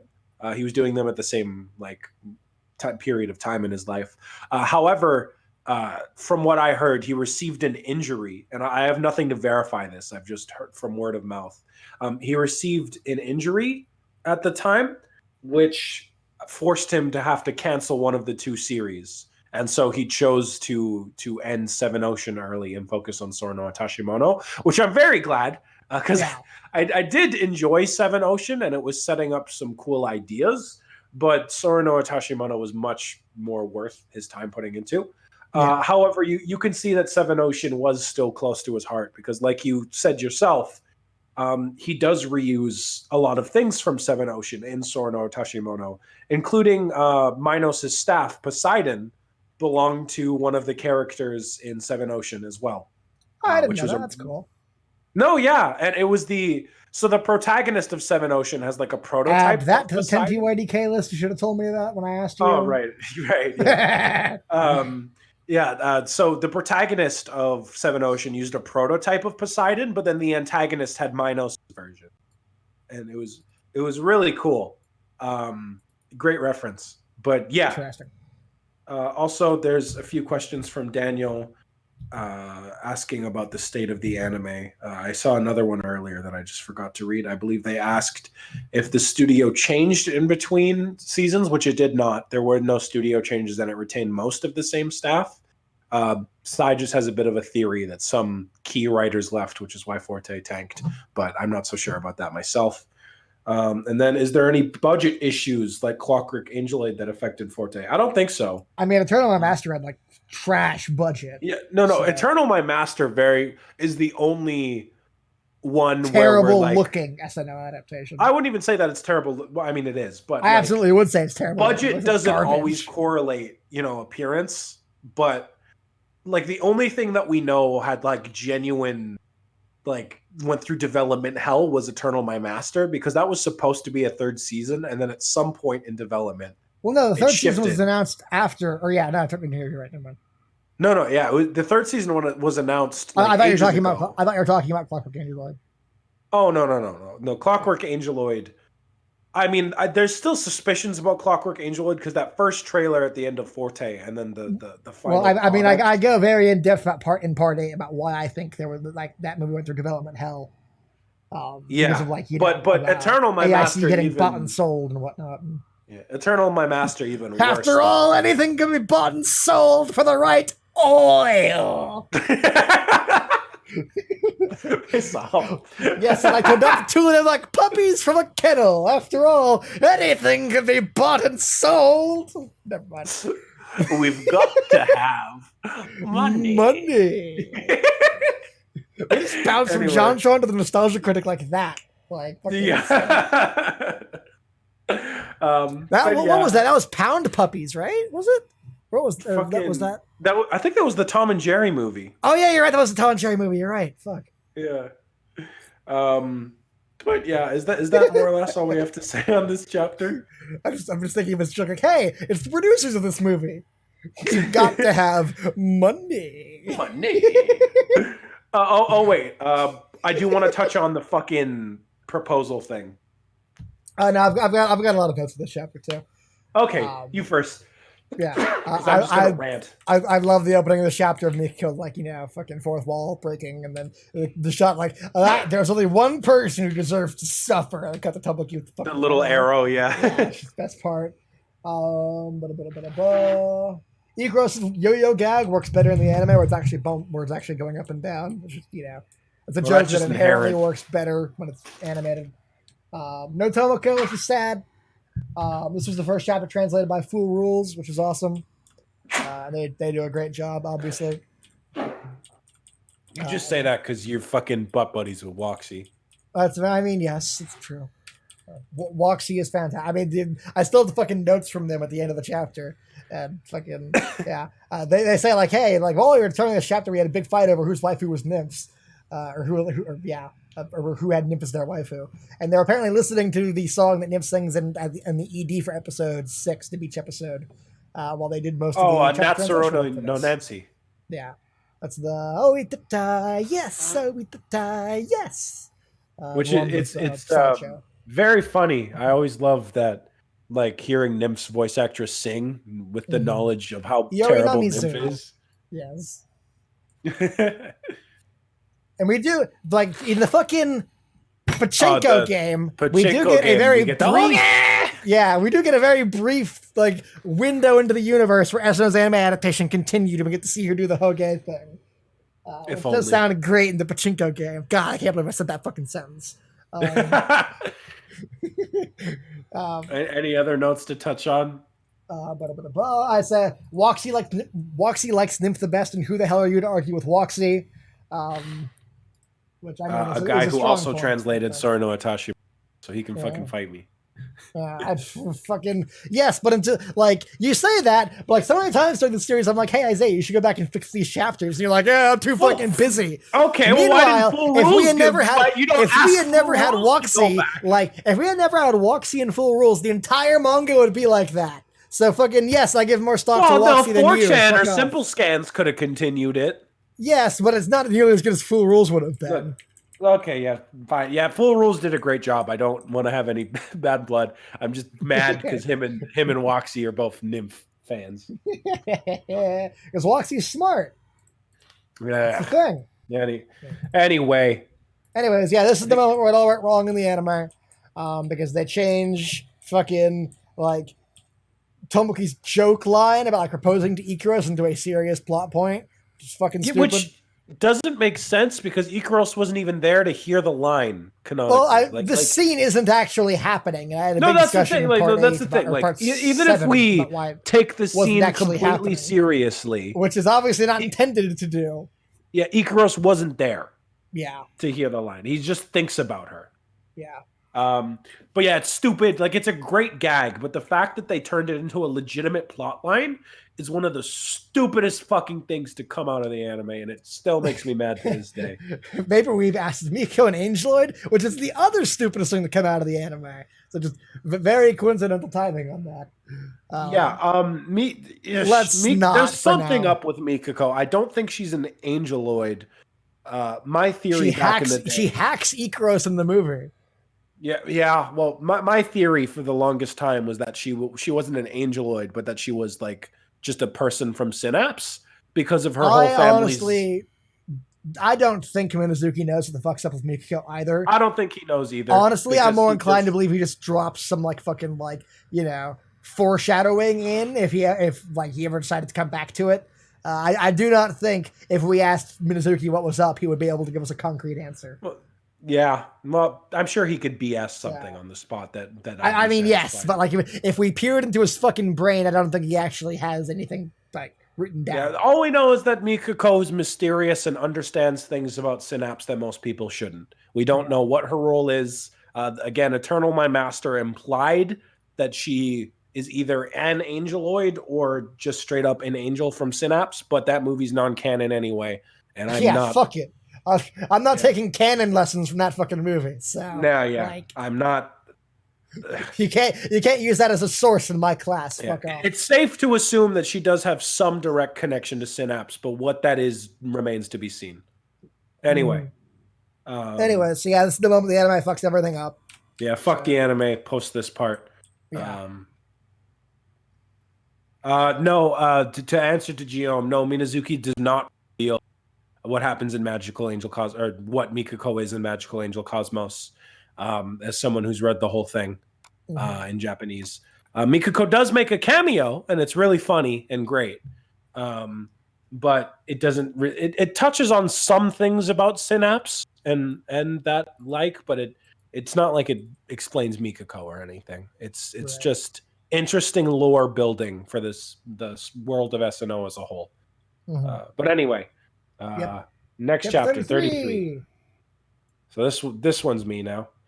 So this is cleansing. I do like there's a watermelon growing in his bathroom. Yeah, me too. It's just inside a vase. Yeah. I like that the fucking vase, whatever. Fucking Canadian with your French. Whatever. Bullshit. Anyway, don't fucking dox me in front of all these people. They don't need Canadian. I lost all credibility.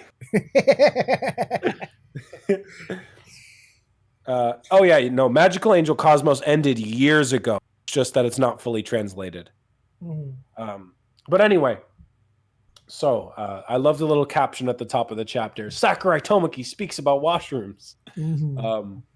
So we get little narration from him about like how he feels like he has no privacy, and because Ikaros just always breaks into the washroom whenever he's going. I feel like somebody's watching me. I got your privacy. Anyway, so he tries his best to teach her toilet etiquette. He's first you knock, and then she's like, knock, and he means you hit the door, and don't forget to flush. I love that he has a little bandana on his head that says life instruction. And he looks at the screen too. Anyway, so he leaves. It's thundering outside, and he says, "Dear readers, do you remember the tragedy?" For Minazuki, this is a really sloppily done transition from one scene to another. Like Tomoki's they're having this fucking comedy scene, and Tomoki gets bored of the comedy scene and walks away into the next bit, which is the laziest way to transition from scene to scene. But oh well. Whatever. Anyway, he goes, to all the readers, do you remember the tragedy? The item of our dreams. The quantum transformation device was destroyed by my neighborhood's killer. My neighbor's killer Chop. Since then, we haven't been able to visit the new world. However, and we get this lightning crackling. He pulls it out. It has been repaired! Sukuta fucking apparently was able to fix it on his own, which is interesting. But he's like, where will I infiltrate this time, you ask? I wonder. Come, let's go, readers. And he turns back into Tomoko. And he goes, Tomoko wants to get into the girls' toilet. And I love that her finger has a face, by the way. That is great. And It's details. I do also like that, like while this fucking, I do like this excuse for a fan service shot. I like the skirt still forming, and also presumably she's not wearing panties. So just as excuses for fan service, that one's pretty good. Yeah. Anyway, I also love that they call Tomoko fallen angel. Yeah, the fake Tomoko fallen angel, returns. which again the anime does take a look. Yeah. How in both the openings and also that one transition shot in Clockwork Angel, they show her as an Angelite, which I like. I actually like quite a bit. Anyway, I love that the narration for this chapter is done as like the posted notes on the walls of the school or the chalkboard. So once again, one of Minazuki's reoccurring jokes, he says, as mentioned, Tomoki wants to go to the girls' toilet. Since this chapter is on this, anyone who is not interested in the girls' washroom, please proceed to the next manga from the Shonen editing team. And then, anyhow, I apologize, author. And then, so Tomoko's in the girls' washroom. It's drawn all like heavenly. It's like sparkling. And he goes, to all the readers, I understand what you all want to say. As expected, the girls' toilet is too perverted, so I'm heading back. Right? You're quite right. You really are quite right. But don't you want to try going inside? However, in the girls' toilet, there isn't a single urinal. And he cries. He cries tears of joy. He cries tears of joy. And then he fucking does warm-ups. Then takes a deep breath to get ready for the experience. And my favorite is he fucking takes the air freshener and just sits and admires it. He says, way to go. Way to go, you. And then he sees the other girls come in to go to the washroom. Like, Nani? Nani? We get a great bit here where they're talking about boys they like. And once again, one of the girls say that they have a crush on Suguchi, but one of the other girls says that Suguchi's a pervert. Again, if you guys missed the last stream, Suminazuki's best friend and fellow mangaka is a man named Suguchi Takahiro. Minazuki constantly references and makes fun of him in all of his manga. It's really great. In fact, Suguchi Takahiro was the artist who did the art for Magical Angel Cosmos. Suminazuki only wrote that one. Nice. So they work together quite a lot. They're really good friends, and I love how take jabs at each other. Anyway, so the girl's about to take down her panties to go to the washroom, and Tomoki's like, have I ascended to the adult level? But he just walks out, realizing that he's like pops outside. Yeah. No, I can't do this because I can't do this because I'm still the protagonist of a shonen manga. Which is a good gag. It's great, yeah.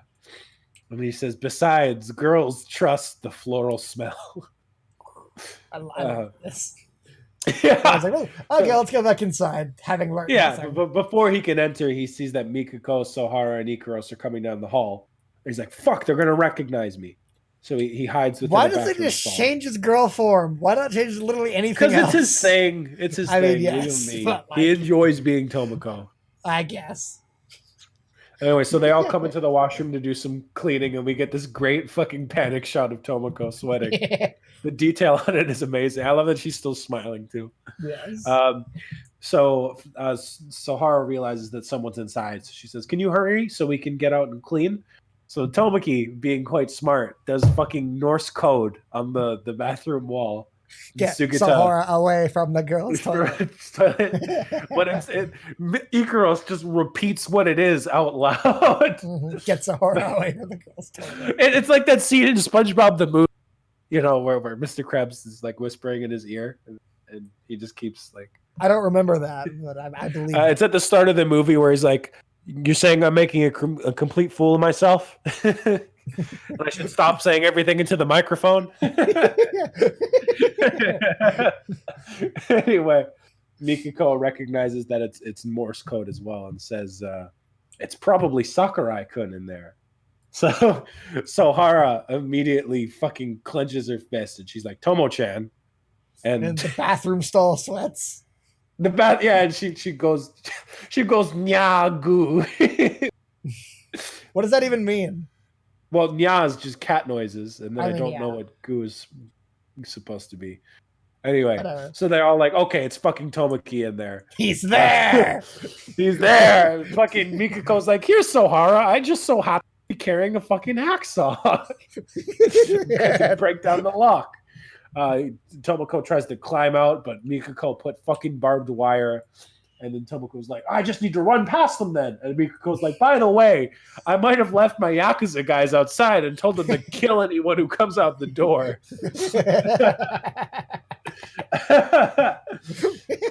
I love Mikako so much. She's so great. She just fucking was like, she planned this so good. Anyway, so Tomoko's like, fuck, I'm fucked. But she has a flashback. Yabe. When she has a flashback, she hears her grandfather's name going, Tomobo. And we see a flashback of Tomoki as a kid where Here's a I question. very much... Do we bother to respect Tomoko's pronouns? I mean, does Tomoki discussion. respect Tomoko's pronouns? Probably not. That's probably the main thing. Well, I mean, now because there's that chapter later on where they split and Tomoki sure respecters. Right, yeah. He's like, you're a boy! Yeah, that's fair. Wow, Tomoki's transphobic. Yeah.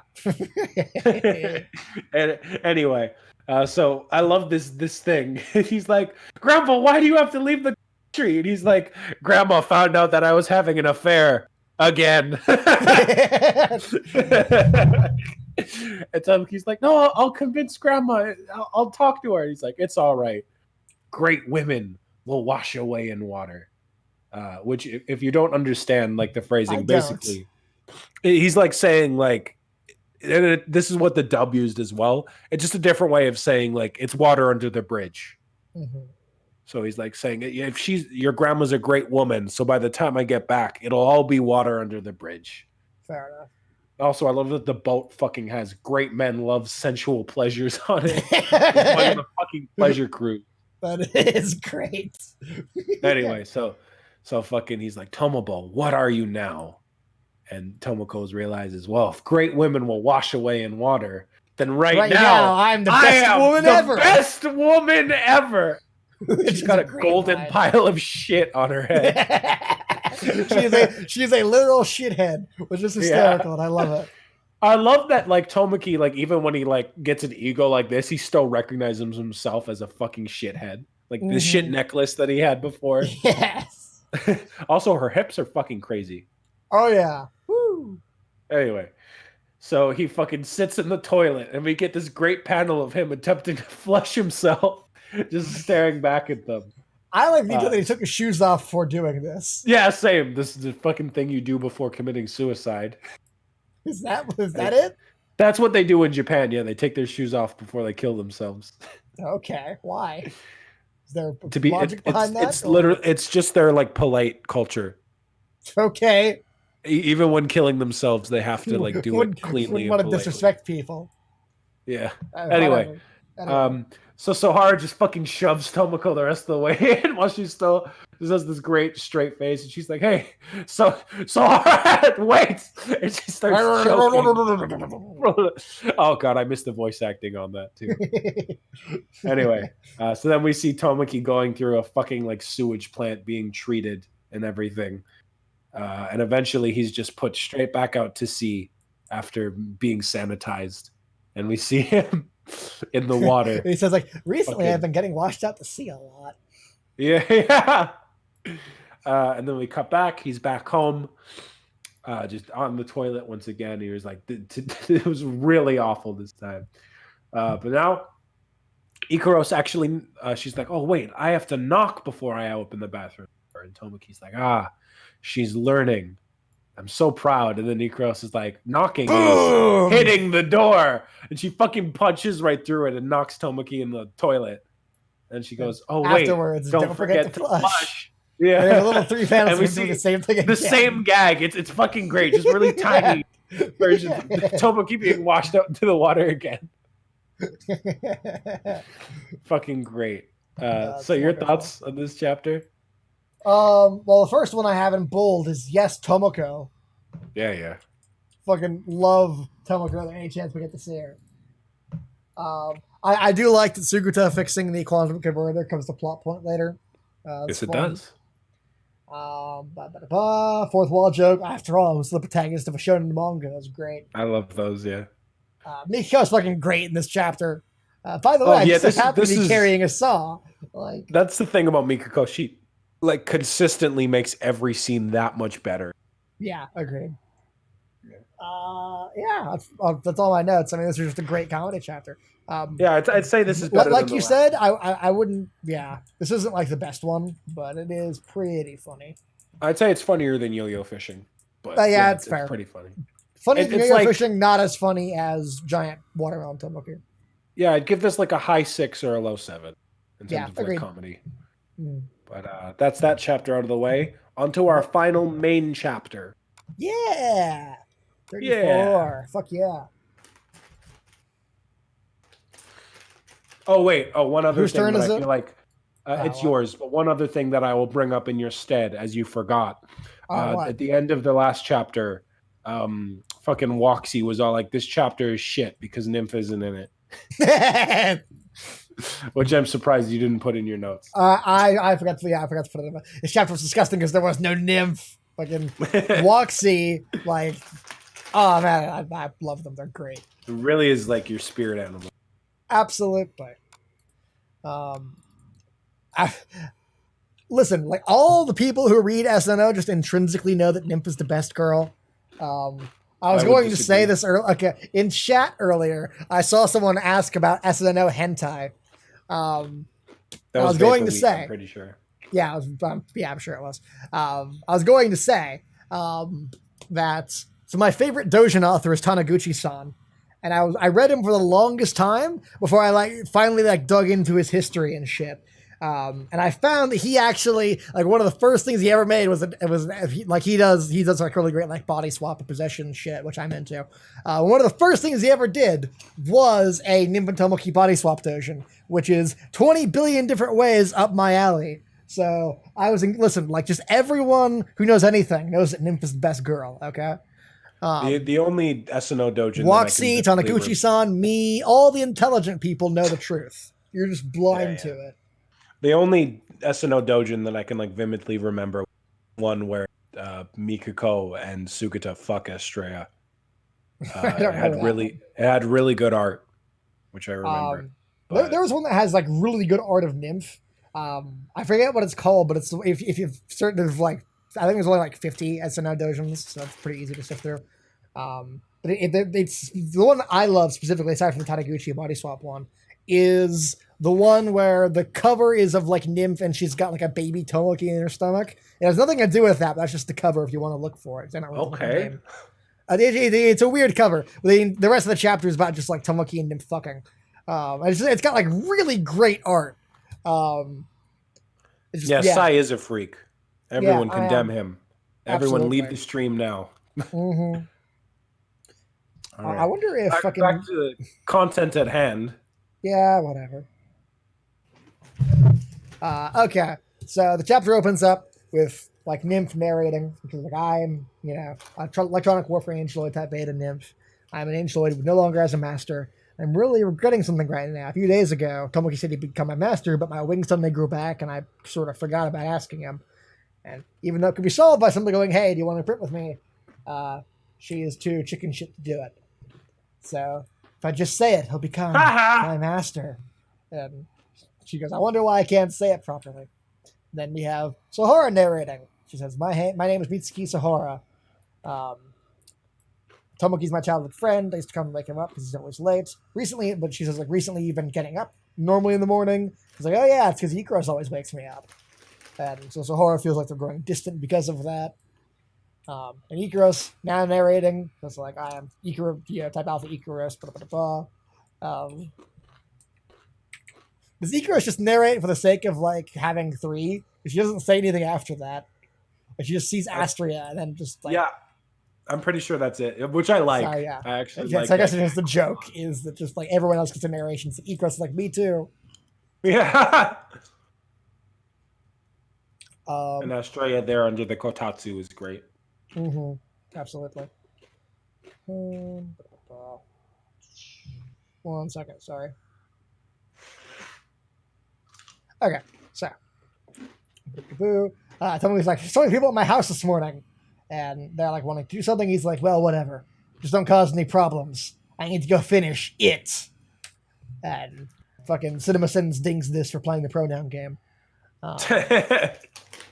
Meanwhile, Tomoki's like, hello, everyone. When you were a kid, you probably made something like this, right? Like a stethoscope with mirrors in it to see things. If you can do that, you can see whatever's at the end of the pipe. Why am I making these, you ask? Tell you the truth. Half a year ago, I started constructing these pipes from my room to places in the town. That's right, I'm making a Sarami full coverage peeping system. So he's making a huge device to let him see at the skirts of everyone. I'm amazed it only took him 6 months. I know, right? Well, I mean, you know, when a man's got a mission, then you'd be surprised what he can accomplish. Who knows how many times those 6 months looked over in SNO time. Yeah, SNO time 6 months is like 4 years. So he's been at this for a fucking while. Anyways, so yeah, he's making a full covered spying peeping system. He's very happy about this. Then Astria shows up and looks through the tube, and he's like, "What are you here for? Like, go away! Like, yeah, I'll give you some bread." And then he's like, "Oh, we're not." She does not say, "Give me some bread." Or no, he's like, "Here, have some bread." Like, fucking. It's rice wafers. Whatever, I don't care. Okay, I didn't know you became 4 kids. Here, Astrea, take some good American whole wheat. The jelly donut. Yes. Anyways, so she gives her some rice wafers, and then she says, like, "Hey, we're not playing cards together," and she's sort of sad about that. And Tomoki's like, good, she's finally leaving. And then Nymph appears in his room, and so this is, you can sort of see the fucking format of this. Nymph is like, you know, she wants to say that if you let me imprint, let me call you master, I could use the cool guy jamming. This wouldn't be a problem. She can't say it, and so she goes down. And so Hora sees it and is about to chop him. And she says, before she hits him, she says, you really don't think anything of them? Since Ikaros, Nymph, and Astria, all 3 of them are extremely cute. You don't like have a crush on any of them? He says, haven't I said it before? They have wings. And then Sahara brings up the very relevant point that, like, lately you've done preferred things to Astria and even Nymph, and like it's only Ikaros who you don't do anything to, and that causes Tomoki to stop, and he realizes she's absolutely right. And Sahara's like, why? And Tomoki has no fucking clue, and Sahara kind of sad about this. She just leaves. So I made the point in the love letter. It's that, you know, because he feel like he was taking advantage of her because she doesn't really have autonomy or anything. Mm-hmm. Which I think is valid, even though it's never quite explained in the manga itself. I think that is clearly the reason why he did it at first, like especially when she was all emotionless. But obviously at this point, it's implying it's because he likes her. Right, that's fair. Yeah. So Sahara goes downstairs and he's like, I get it. Maybe Sahara-san is an idiot. She must have misunderstood what this system is. I love this so much. Bag! Yeah, it's great. So Nymph's like, what are we going to do about that? And Sora's like, well, I guess it's time for punishment. And then they start yelling from the garden, like, no, Astria, you can't take off your clothes in the garden. You're completely exposed, Nymph. I guess I should strip too. He's like, garden, gotta hurry, which one's the garden? This one. And then they're all holding mirrors, which bounces back sunlight into his fucking eyes and, like, kills him. That's +1 for the Tomoki death counter. Then again, they got Blanca. And damn them, don't you look down on the Tomoki spying system. Like, this system goes both ways and gets naked. Like, I love the elephant trumpet sound effect. Same. Yeah, so everyone sees it and they get like, they blush. And then goes like, no, it's a bug. Ikaros looks down. It's like, okay, now for the finisher, a kiss. And Ikaros sees Tomoki kissing her, and she gets turned on by this thought. Fucking wings beautiful page, out. By the way. Very her, like, beautiful all page. flustered. Yeah, it's so cute. Mm-hmm. And she's like, I've done this before. Back then when I kissed him, I didn't have this feeling. And like fucking steam comes out of her ears like a Wile E. Coyote cartoon. Like, woo! you can hear like the train sound effects. And then we get her narration again. Yeah, I am Master's Angel took off Ikaros as all of them are running around the town, running around the house destroying things. She says, recently my reactor's been acting strange.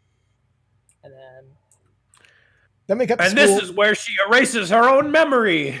Fuck you. Fucking God, I hate Forte.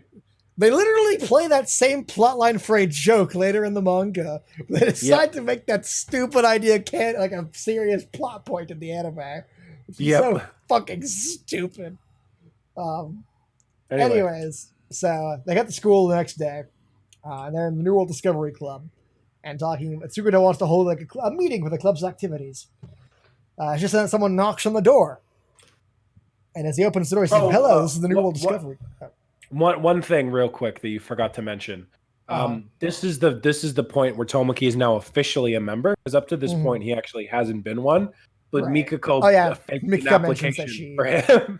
And like, oh yeah, I pulled some strings. You're part of the club now. Yeah. Yeah. So Tsukuto opens the door and says, hello, this is the New World Discovery Club. And he freezes. It's serious. And he hears a chime. And he says, and he hears, excuse me, I'd like to join this club. So he flashes back to Nymph going, you are real. We see Hiyori. And Tsukuto flashes back to seeing her in SnO. Fuck off. We can talk about her in a minute. So Tsukuto flashes back to like being on the train and being in the dome and Synapse and seeing her angel sleeping in the pod. And she says, my name's Kazane Hiyori. I almost said Kazane. Kazane Hiyori from class 2D. Everyone, would you mind if I joined this club? And Tomoki narrates this time. It's something I can say now. I will never forget this girl.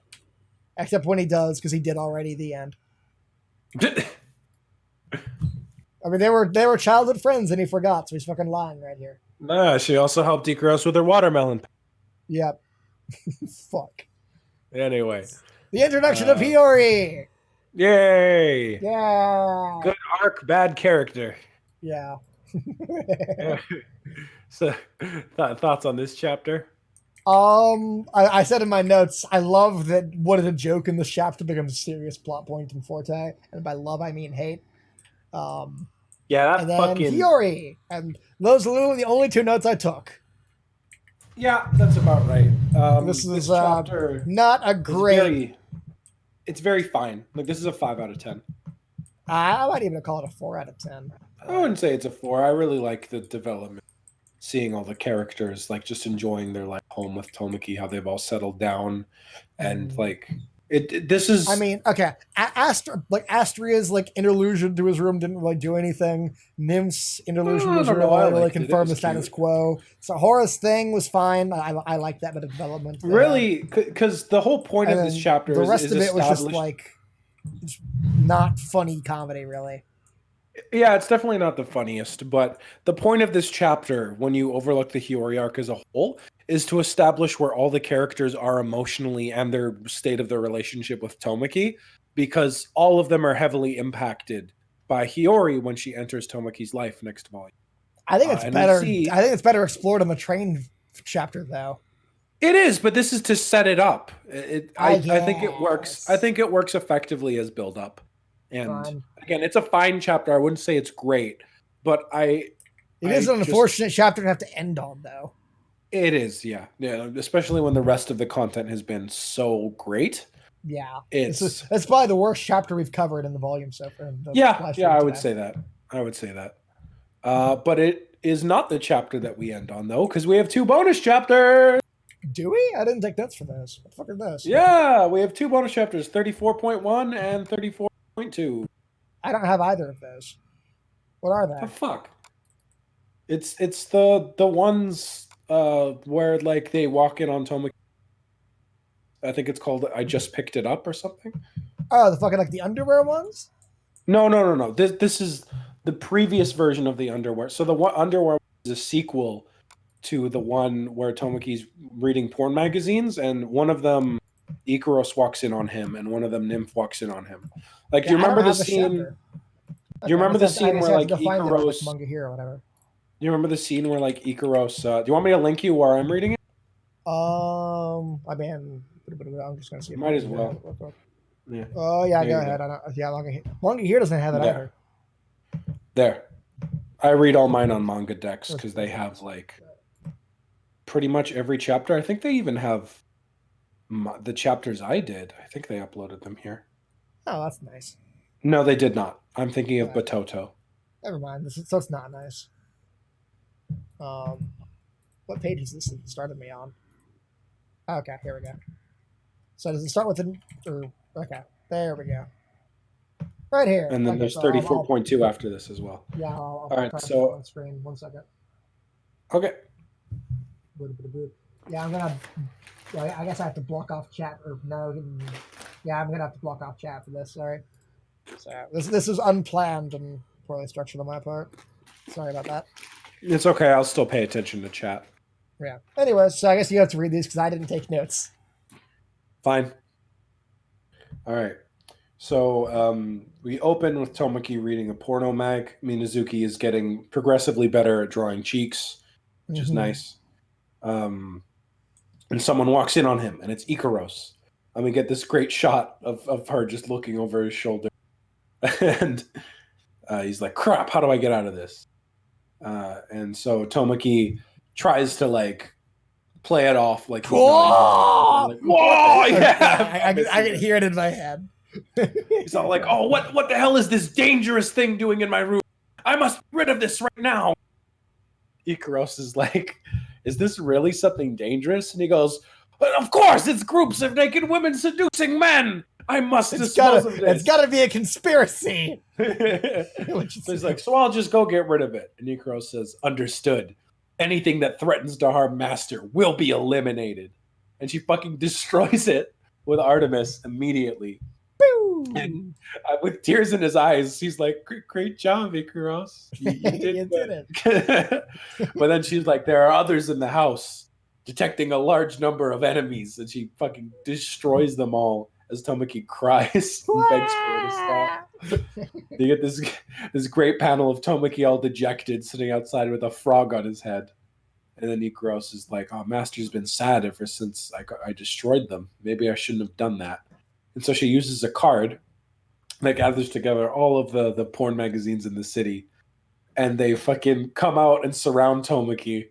And he tears up. He's like, Ikaros, you didn't have to, you rascal. And, they all dance.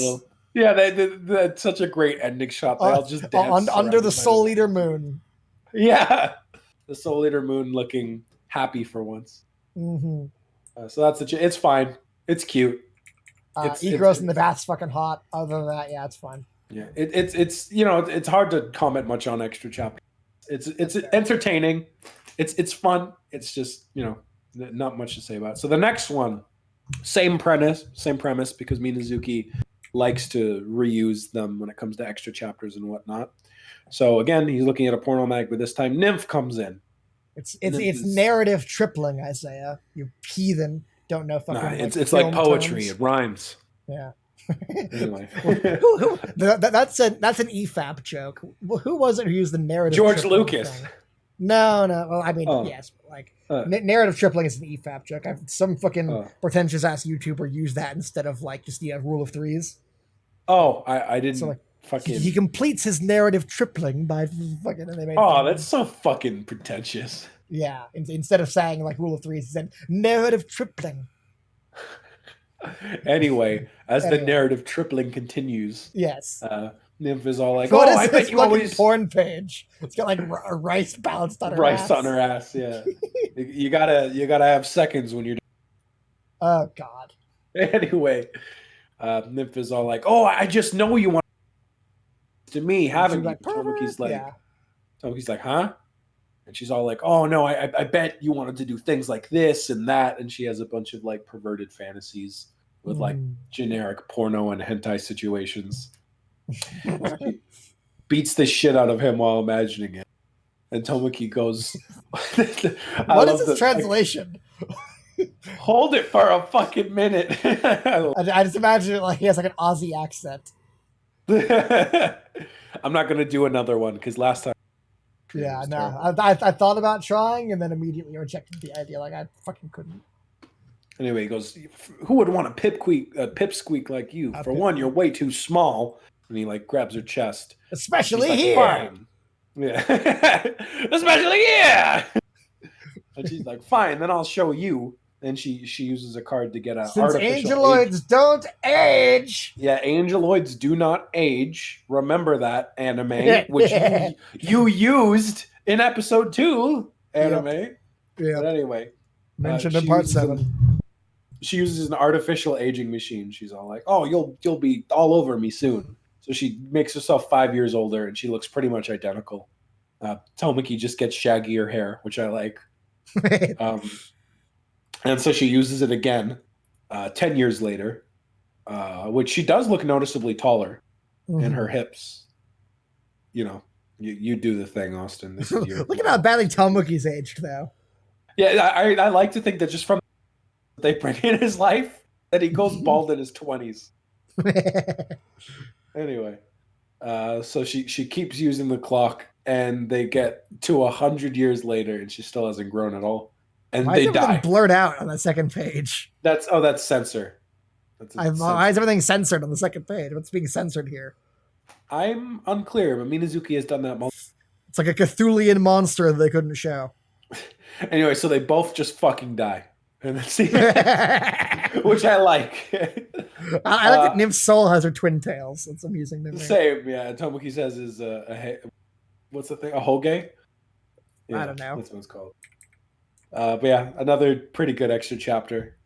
Yeah. It's funny. I like the ending a lot. Yeah. Both of these just have. What did really you think of Volume 8? Because I have literally no other thoughts on the bonus chapters. Like they're fine. They're bonus chapters. You can't really complain, but they're not. I would say that Volume 8 like starts strong, but then after the chaos, it's not bad, but it's just like fine after that. Mm-hmm. Like whereas Volume 7 was like on an upward climb, where like started strong and then got better and better and better each chapter. This one, it's like, here's the climax of this arc, and then here's some comedy chapters. Yeah. And it doesn't really end on a strong note. Yeah, they're not the best comedy chapters either. They're like they're fine, but it's something that I would expect in like Volume 5. You know? Mm-hmm. Yeah. It feels like there's a slight thank regression. You, Matt, by the way. Now that we're back to the status quo. Oh, did Matt do a super chat? Oh, thanks again, man. Yep. Thank you very much. Appreciate it. Volume 7 was definitely the highlight. I would say that's like one of the best volumes in the series. Mm-hmm. I'd argue. Yeah, I'd agree. At least in my top 5. Volume 8 isn't great in comparison. Again, start strong. Like 31 is a great conclusion, but then because Minazuki has to go back to the status quo for a bit, it's not the fun, like, because there are times where he goes back to the status quo and it's really fun. 6 was hilarious. This isn't as funny as Volume 6. Nor is it as funny as the things that come after, like, the Hiyori arc. Because, like, the comedy that follows after the Hiyori arc are some of my favorites in the fucking series. Absolutely. It's all fucking fantastic. Like, from like 40 to 60, those are some of the funniest chapters. Yeah, absolutely. But yeah, 7 is really fucking strong, though. This is, like, again, where the manga surpasses the anime. And it's like, this is the definitive way to experience the series. You need to read it. It's good. Yeah. And hence the title of the live stream. Yeah, start reading here because we couldn't think of another name. Yep. Fuck you. We sat there for like 5 minutes at the start of the stream, like, what the fuck are we going to name this one? And then we just gave up. Yeah. So yeah, those are pretty much all my thoughts as well. I don't have anything to add. So. Oh, also, one quick thing. I meant to tell you this before. Someone else as well. I got scheduled for work again next Sunday, so could we do this on Saturday? Yeah, okay. We can do it on Saturday. That's fine. Cool. Yeah, sorry once again, guys. I don't mean to keep the streams like switch dates every weekend, but everyone shame Isaiah in chat. I got promoted at my job. So a pox upon you. I have a bunch more responsibilities. Weekend. They call me in because I have the most availability. So forgive me, but it'll be Saturday this time. And the chapters that you guys have to read for homework this time go from chapter 35 down to chapter 39. No, wait. It's 9 and 10, right? Yeah. Yeah, so chapter 35 to chapter 42. Okay. Oh, yeah, chapter. I fucking love 42. What is 42? I don't remember just off the top of my That's head. the fucking Robo Sahara. Oh, that, yes. Yeah. That's a giant chicken, yeah. Yeah. How many more Mikiko festivals are there? I think there's like another 2, right? Let me see. Because I know there's one with Hiyori, right? And the chicken one counts. Isn't there one with Hiyori? Am I wrong about that? No, I think it's just that they like stuck Hiyori in another one, but like in the anime or something. Right. Stupid Okay, flashbacks. yeah. So I know that there's fourth the one. tournament arc, the chick raising one. There's the second culture festival. No, the culture festival. Yeah. We'll see. There's at least 2, but probably more. Right. Yeah. Okay. So yeah. Then after next live stream, we get to the really good shit. Yeah. After we get like the Hiyori arc is still good, but it is drastically overshadowed by what comes after it. Yeah, and like I alluded to earlier, while the arc is great to develop everyone else, and so centering an arc around her doesn't really work. Ill-advised. Yeah, she works as a plot device, and that's pretty much it. Yeah, I mean, pretty much. Yeah, but anyway, we'll get there when we get there. I have a feeling that. You have a feeling that what? I said I feel like we'll be ending up ranting about the movie more than talking about the manga. Oh, absolutely! Like, which I'm looking forward to. That's where the fun's going to be. Is when we talk shit about the movie. Like, woo! Like, okay, I might be the most narcissistic person ever, but I actually really enjoy just putting on part 8 in the background while I'm doing other shit at this point. Like, and just listening to myself destroy the movie. Like, I don't really like to like watch my own shit like that, but like part 8 is like so self-contained and so satisfying to listen to that I will often just put it on as a podcast because I enjoy the movie being destroyed so much. It is very cathartic. Yes. So I will absolutely enjoy it and do it again next time. That'll be a lot of fun. Absolutely, yeah. So cool. Thank you guys, everyone, for watching. Yeah, it was a pleasure as always, guys. As usual. Yeah. Yeah. You were You'd great. Be nowhere without me. That's very true. I'd read a chapter and be like, "Yep, it's good." Nymph dies. Holy shit! The end. And that would be it. It'd be like if the streams would last for like 7 minutes and probably be drastically improved as a result. But anyways, thank you guys very much for watching, and I will see you guys next time. Later.